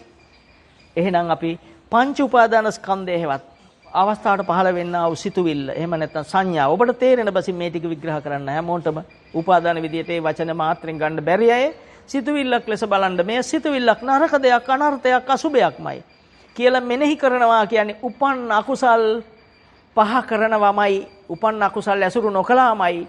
නූපන් අකුසල් නූපදවනමයි. ඒ කියන්නේ නැවතත් ඒ සිත අර පාපසිත උපදවන ශක්තිය නැති කරගත්තමයි. ඒ පාපෙන් ගැලවුණාමයි.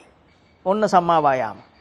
ඒ වෙලාවේ නූපන් කුසල් ඉපදුනේ කුසලයේ කියන්නේ උපන් අකුසල් පහ කරන එකමයි කුසලයේ. අකුසලයේ කියන්නේ ලෝභ දේශ මොහණං, ලෝභයෙන් මිදීම අලෝභය, ද්වේෂයෙන් මිදීම අද්වේෂය, මෝහයෙන් මිදීම අමෝහය. එහෙනම් අලෝභ දෝෂ මොහ පහළ වුණේ ලෝභ දේශ මොහ පහ කර නිසා නම් උපන් අකුසල් පහ කරනකොට තමයි නූපන් කුසල් උපදින්නේ. ආන්න කුසලේ පහළ වූ අවස්ථාව. එය සතුටෙන් පිළිගන්න අන්න නූපන් කුසල උපදින හැටි. මං හිතනවා සතර සම්‍යක් ප්‍රදාන වීර්ය සම්මා වායාම කොටසෙන් අපේ ජීවිතේ ආලෝකමත් වෙන්න සම්මා දිට්ඨියටපත් වෙන්න ඕන. මේ සම්මා දිට්ඨිය කියන්නේ මෙන්න මේ පංච උපාදාන ස්කන්ධය සිතුවිල්ල අනිත්‍ය ලෙස දුක් ලෙස අනාත්ම ලෙස දකින මොහොත. එතකොට මරණ ආසන්න වෙලාවේ මේකේ තියෙන විපාක මම ඔබට කතා කරන්නේ මේ කතා කළා තමයි නවත්තන්නේ. තොදෙය බ්‍රාහ්මණයා මැරෙන වෙලාවේ මතක් වුණේ රත්තරන් බඩු. දැන් ඇස් නෙපෙනී යන වෙලාවේ එයාට මතක් කරලා තියෙන්නේ රත්තරන් බඩු. එතකොට මෙතන හිතේ තියෙන රූපය රත්තරන් බඩු කෙරෙහි තියෙන කැමැත්ත නිසා එන්නා වූ මේ නොලබීයයි කියන ඒක නිසා එන්නා වූ වේදනාව. රත්තරන් බඩු අනිත් ඒවායින් වෙන්කොට හඳුනන සංඥාව. එතකොට සූක්ෂම ආධ්‍යාත්මික කය තුල හැදෙන්නා වූ සූක්ෂම කයෙහි සිතෙහි කයෙහි වචනෙහි ක්‍රියාත්මක වීම. ඒක නෙමෙතන තියෙන එක නෙහට යන්නේ නැත්තම් යන්නේ නැහැ නේ. මෙතන නැති කරොත් යන්න දෙයක් නැහැ. මෙතන තියෙන සූක්ෂම කය අජ්ජත්තං වා කායේ කායන මේ අජ්ජත්ය තුල කයෙහි කයක් තියෙනවා. සූක්ෂම දෙයක් තියෙනවා. අන්න ඒක තමයි මේ කයට එන්නේ. මේ කයට එන්නේ ඉස්සෙල්ලා නවත්ත ගන්නයි කිව්වේ. විසංකාරගතං චිත්තං කියන්නේ. මේක ඇතුලේ හැදෙන එක මේ කයට එන්නේ ඉස්සෙල්ලා ආවේශ වෙන්නේ ඉස්සෙල්ලා නවත්තන්න පුළුවන්. ඒ හුඟක් දියුණු කෙනා හොඳට සමාධිගතව හිත දිහා හොඳට සමාධිගත වෙනකොට හිත දිහා බලන් ඉන්න එක ආර්ය සමාධිය. බලන් ඉන්නකොට මේක පේනවා. එතකොට අර ආධ්‍යාත්ම හටගන්න මේ දේ එයා දකින්නකොටම නවතිනවා. අන්න අකුසල් ඇසුරු නොවන තැන. එකම අකුසලයක්වත් ඇසුරු වෙන්නේ නැහැ. අකුසල් නැති වුණා. හරිම සරලයි. සතර සම්‍යක් ප්‍රදාන වීර්ය තොදෙයට ආව සංඥාව සංඛාර විඥානේ. තොදෙය ගිහිල්ලා තොදෙය මරුණා කිව්වොත් වැරදි. නමුත් ඔබට තේරෙන බසය නිසා ඕ ගිහිල්ලා ඊළඟ තැන බල්ලෙක් කියලා උපන්නා. දැන් අර රත්තරන් බඩු කියන රූපේ ජීවත් වෙද්දී ආසාවෙන් තියාගත්ත දේ මරණ ආසන්න වෙලාවේ මොකක්ද?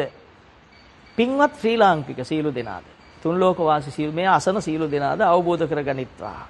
එහෙනම් රූපය ගින්නක් කියලා අදිත්ත පරියාය සූත්‍රේ මගේ සහ ඔබගේ පින්වත් ගුරු උතුමන් වන තිලෝගුරු බුදු පියාණන් වහන්සේ දේශනා කරේ එදා උරුවෙල් කාශ්‍යපලට සබ්බම් බික්කවේ ආදිත්ත සියල්ල ඇවිලගත්සේක. උන්වහන්සේ මේ ප්‍රශ්නයක් අහනවා සබ්බම් බික්කවේ කිංචි ආදිත්තං කුමකින් සියල්ල ඇවිලගත්සේක? චක්කුම් බික්කවේ ආදිත්තං රූපම් බික්කවේ ආදිත්තං. ඇසෙන් ඇවිලගත්සේක ඇස නිසා රූප නිසා ඇවිලගත්සේ. කියන රූපය ගින්න. එහෙම මෙනෙහි කරන්න බලන්න නැද්ද කියලා ජීවිතෙන් බලන්න. තොදෙය බ්‍රාහ්මණයාට දැන් රත්තරන් කියලා මේ ජීවත් වෙද්දී දකින මේ දේ තුල තියාගන්න මේවා ජීවිතේ පරිහරණයට මේවා අනිත්‍ය දේවල් ඔය බොහොම උපේක්ෂාවෙන් මේවා පරිහරණය කරන්න පුළුවන්. අනාගාමි ඵලයට එනකන් gedara dora ඉන්න පුළුවන්. උපේක්ෂා සිතේ මේවා ලෝ gedara අයිද එයාට වැඩක් නැහැ. සෝවන් වෙනකොටම දන්නවා මේවා වැඩක් නැහැ. මොනවද වුණ බඩට කන්න ඉන්න නිවහන යන්තම් තිබ්බා. තිබහට බොන්න විලිවසා ගන්න අඳින්න. සරල වෙනවා එයාගේ ජීවිතය. එතකොට තියෙන්නේ එයා gedara අයගේ යහපතද? එයාගේ අයිතෙන් ඉමිදෙනවා ඒක. හැබැයි එයා gedara ඉන්නවා. එමෙසේ කවුරුවක් ගත්තේ කියලා ප්‍රශ්නයක් ඇයිද? ඒ தත්තෙට හිත වෙනස් වෙලෙනවා. බලන්න දැන් තොදෙයි අයිතියෙන් හිතෙන් අල්ලන් හිටි නිසා. මාර්ග ඥානයන් නොතිබුණු නිසා හිතෙන් අල්ලන් හිටි නිසා මැරෙද්දි මතක් වුණා. හිතට ආවා. බල්ලෙක් කියලා උපන්නා. බුදු පියාණන් වහන්සේ තුන් ලෝකේ දකින්න නුවණ නිසා තොදෙයි ඉන්න තැන කිව්වා. බල්ලෙක් කියලා හිටියා කියලා. එතකොට මරණාසන්න වෙලාවේ ඕවා හිතිච්ච කීයලු දෙනා කොහේ උපන්නද කියලා පරණ කතා ටික කියවලා බලාගන්න. මම මේක කතාවකින් කිව්වේ. දැන් ඔබට මතක් වෙනවා මෙහෙම ඉන්න ගමන් මේක අහන ගමන් gedara යතුරු තියලා ආවේ මෙතන. දැන් ඔබ ඔන්න ඕකෙන් වෙන කම්පණය බලාගන්න. යතුරු තිබ්බේ මල් වාසයක යට. මීය මල් වාසයක ඇදන් ගියොත් යතුරුත් ඇදන් යන්නේ. මල් වාසයක ළමයි කිරි ටොපි දාලා තියෙනවා. ඒක ඇදන් යන්න ආව මීයට කන්න බැරි වුණොත් මල් වාසයක පිටින් ඇදන් යනවා. ඇදන් ගියොත් යතුරු නැහැ. දැන් මෙතනද ඉන්නේ? මෙතනද ඉන්නේ. යතුරුේ ප්‍රශ්නෙන් මෙයා යතුරු තුල ඉන්නේ. යතුරු තුලත් ඉන්නවද? එතනත් නැහැ. මෙතනත් නැහැ. අතරමං නැද්ද? දැන් මං හිතනවා ධර්ම ඥාන පහළ වෙච්ච ඇත්තන්ට ඔන්න මං පොඩි ගැටලුවක් ඔබට හිතට තිබ්බ උත්තරේ දීලම තිබ්බේ. දැන් මේ වෙලාවේ කොච්චර කල්පනා කරත් ඕකට වෙනස් කරන්න පුළුවන් ද මෙතනින් නොගිහි? බෑනේ. එහෙනම් අපට පුළුවන්කම තියෙන්නට ඕන Tamanට මේ නුවණින් අවබෝධ කරන්න මේක සිතුවිල්ල. දැන් යන්නත් බෑනේ මෙතනින්. දහම අහනකම යන එකත් පව්. අතර මගේ නැකිල්ල යන එකත් පව්. අනිත් අයගේ අවධානය පොඩ්ඩක් හරි කරනොත් ඒව ගෙවන්නේ Tamanට. හෙල්ලෙන්නවත් බෑ. අතු හෙල්ලුවය කරගත්තේ පව්. ඉරියන්දය කරගත්තේ පව්. ඒ ගානට අපි වැටෙනවද නැහැ. ඒක හෙල්ලෙන්න බෑ. හැම එකෙම සාන්ත වෙන්න ඕන ඉරියව්වෙන් දහම අහන වෙලාවට. අහන්න එන්න ඕන ඔක්කොම අයින් කරලා සූදානම් වෙලා. දැන් යතුරු කැරල්ල ගැන හිතුවා කියලා යන්න පුළුවන්ද? බෑ. ධර්ම දේශනා කරන කෙනාට එරෙව්ව කියලා යන්න පුළුවන්ද? මේක නිසා මට යන්න විදියක් නැහැ. දැන් වේගෙ වැඩි වෙන්න ධර්ම දේශනා කරන කෙනා පෙන්වන්න බෑ. ධර්ම දේශනේ පෙන්වන්න බෑ. යතුරු කැරල්ලේ වටිනාකම වැඩි වෙන්න ද්වේෂය බලවත් වෙනවා. මං ඔන්න කෙලෙස් හැදෙන හැටි කිව්වා. මේක සිතුවිල්ලක්. අර මම මුලදී කිව්වේ දැන් පැත්තෑයෙක් අල්ලන්න පොඩි ඉරට්ටකින් පුළුවන් වෙයි සමහර පොඩි පැත්තෑයෙක්. මහා පැත්තෑයෙක් අල්ලන්න බෑ ඉරට්ටකින් ටිකක් ලොකු කෝට්ටක් ඕන. ණයෙක් අල්ලන්න බෑ කෝට්ටකින් ණය අල්ලන්න ලොකු රිටක් ඕන. නේද? ඇතෙක් දක්වන්න බෑ ඔය පොඩි ලී කෑල්ලකින්. ඒ වගේ උපදින්නා වූ කෙලෙස් సంతානේ කෙලෙස් පරද්දන්න ඔබගේ අත්දැකීම් ප්‍රමාණය. ඒ කියන්නේ ඔබ භාවිතා කොට ඔබ විසින් ගන්නාලද බල ශක්තිය බලවත් වෙන්න ඕන මහා කෙලෙස් නසන්න. එතකන් ඔබ සියුම් දේවල් මෙල්ල කර යන්න පුළුවන් අය මහා අන්ත දක්වාම කෙලවර දක්වාම සීල දෙයට භාවිතා කරන්න. ඉතින් මම හිතනවා මේ පින්වත් පිරිසට අද ධර්ම ශ්‍රවණය කරපු පින්වත් ඔබට යම් අවබෝධයක් ලැබෙන්නට ඇති සිත සුද්ධ කරගත්තොත් ඔබට විතරක් නෙමෙයි මේ තුන් ලෝකෙටම යහපතක් ශාන්තියක් බව. හිත අපිරිසිදු නම් ඔබට විතරක් නෙවෙයි ඔබේ ගෙදරටත් අසල්වැසියන්ටත් රටටත් මේ පෘථුවි තලයටත්. දෙවියෙක් එන්න මේ මෙහෙට එන්නේ දෙවියෝ හොඳ ඉන්නවා නම් ඉතින් දෙවියෙක්වත් එන්නේ නැහැ නරකයි ඉන්නකොට. එතකොට දෙවියෝ වෙන පාරත් ඔබ වහන කෙනෙක් වෙනවා. මේ තුන් ලෝකෙම විනාශ කරන කෙනෙක් බවට පත් වෙනවා මේ කෙලෙස් ටිකෙන්. ඔබ නොහිතපු පැත්තක් මේ කතා කරේ. නොදකපු පැත්තක් නමුත් සත්‍ය පැත්තක්. ඒ නිසා ඔබ ඒ උපන් කෙලෙස් අයින් කරනවා කියන්නේ ඔබට වඳින්න දෙවියෝ වෙනවා. අන්න සිල්වතෙක් මේ මනුස්ස ලෝකේ පහළ වෙලා කියලා සක් දෙවිඳු ඇතුළු ඒ පිරිස ඔබට වඳී. නැතුව එන්නේ නැහැ. අපෙන් එළවලු ටිකක් ගෙනියන්න, පළතුරු චුට්ටක්, ගස් ලැබු කෑල්ලක් ගෙනියන්න, අපෙන් කෙල ඉහලා දෙන කොමුඩු කෑල්ලක් කන්න දෙවියෝ එන්නේ නැහැ. දැකලත් නැහැ, එන්නෙත් නැහැ. අපි දෙන්නේ පොඩ්ඩයිනේ. මහා කොලේ සාගුදම් පොඩි කොලයක් පුළුවන් තරම් කපු මහත්තයා කැමති නම් අඩුම කොලේ තියන්නේ. අඩු මිලක් දෙයියන්ට දෙන්නේ. අපි ඉල්ලන දේ මිල කරන්න බෑ. නමුත් ඔබ මේ දහමේ හැසිරෙනවා නම් දෙවියෝ ඔබ ළඟ ඔබට নমස්කාර කිරීමට එනවා. නවත්තන්න හිතෙන්නේ නැහැ. මොකද නන්ද මහතාව මධ්‍යම රාත්‍රියේ ඇවිල්ලා හැමදාම හම්බෙලා වැඳලා ධර්ම කරුණ වහන් යනවා වෛශ්‍රමණ වෙසමුණි දිවරාජයන් වහන්සේ. තේරුණා නේද? එතකොට තමන් භාවනාවන යෝගියෝ දහම මෙනෙහි කර මැදියම් රැය වෙනතුරු හිටපු නිසා නන්ද මහතාව ළඟට දහම අහන්න දහම් කරුණ වහන්න එන බව සාරිපුත්ත හාමුදුරුවෝ අහපු ප්‍රශ්නවලට නන්ද මහතාව දුන්න උත්තරේ නන්ද මහතා සූත්‍රයේ තියෙනවා. එහෙනම් අපි සිල්වත් වෙනවා කියන්නේ දෙවියෝයි අපි අතර සම්බන්ධේ නැවත කොට නැගෙන බුදුන් වහන්සේ පහළ වෙනකොට ධර්ම ශ්‍රවණය කරන පින්වත් පිරිස ඉන්නකොට දෙවියෝ පහළ වුණා. දෙවියෝ අතුරු සිදුරු නැතුව හිටියා. අද දෙවියෝ ඉන්නවයි කියලා පිළිගන්න බැරි තරම් දුරස් වෙලා. ඉන්නයි කියන එක මිත්‍යාවක් වෙන්නම මේ මිනිසාම මිත්‍යා දෘෂ්ටික වෙලා.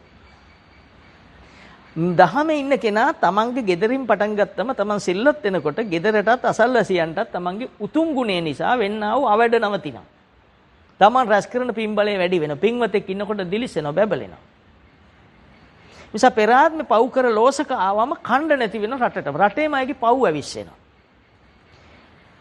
සීවලි කුමාරයාම රටේම අයගේ පින් ඇවිස්සෙනවා. එහෙනම් උසස් අය උසස් දේ කරනවා නම් උසස් දේවල් අනිත් අයගෙත් ඇවිස්සෙනව නොදෙනෙන්නම. gedara නායකයා, gedara ඉන්න කෙනා, ගෘහ මූලිකයා හොඳින්ම ඉන්නවා නම් gedara අයත් හරි සාන්තයි. නිවන් දකින්න උපමා නෙවෙයි නිවන් දකින්න මාර්ගය කියන්නේ. gedara ඉන්න කෙනා හැමතිස්සම කෑ ගහනවා නම් අනිත් අයත් ඉතින් හැංගිලා හරි කෑ ගහනවා. ඒ අය එක පාර කෙනෙක් කතා කරත් හෙමින් කතා කරන්න බෑ. අර අන්දරේ නෝනට මොකද හීනේ හෙමින් කියන්න ගිහිල්ලා කිව්වා වගේ තමයි. ඒ හෙමින් කියන්න බෑ. හයියෙන් කිව්වම රටටම හැන ළඟට ගිහිල්ලා හයියෙන් කියනවා.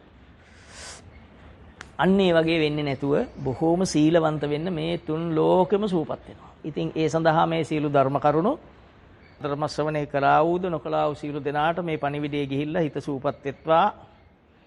සූපත් වීමෙන් තුන් ලෝක වාසීන්ම සැනසෙත්වා.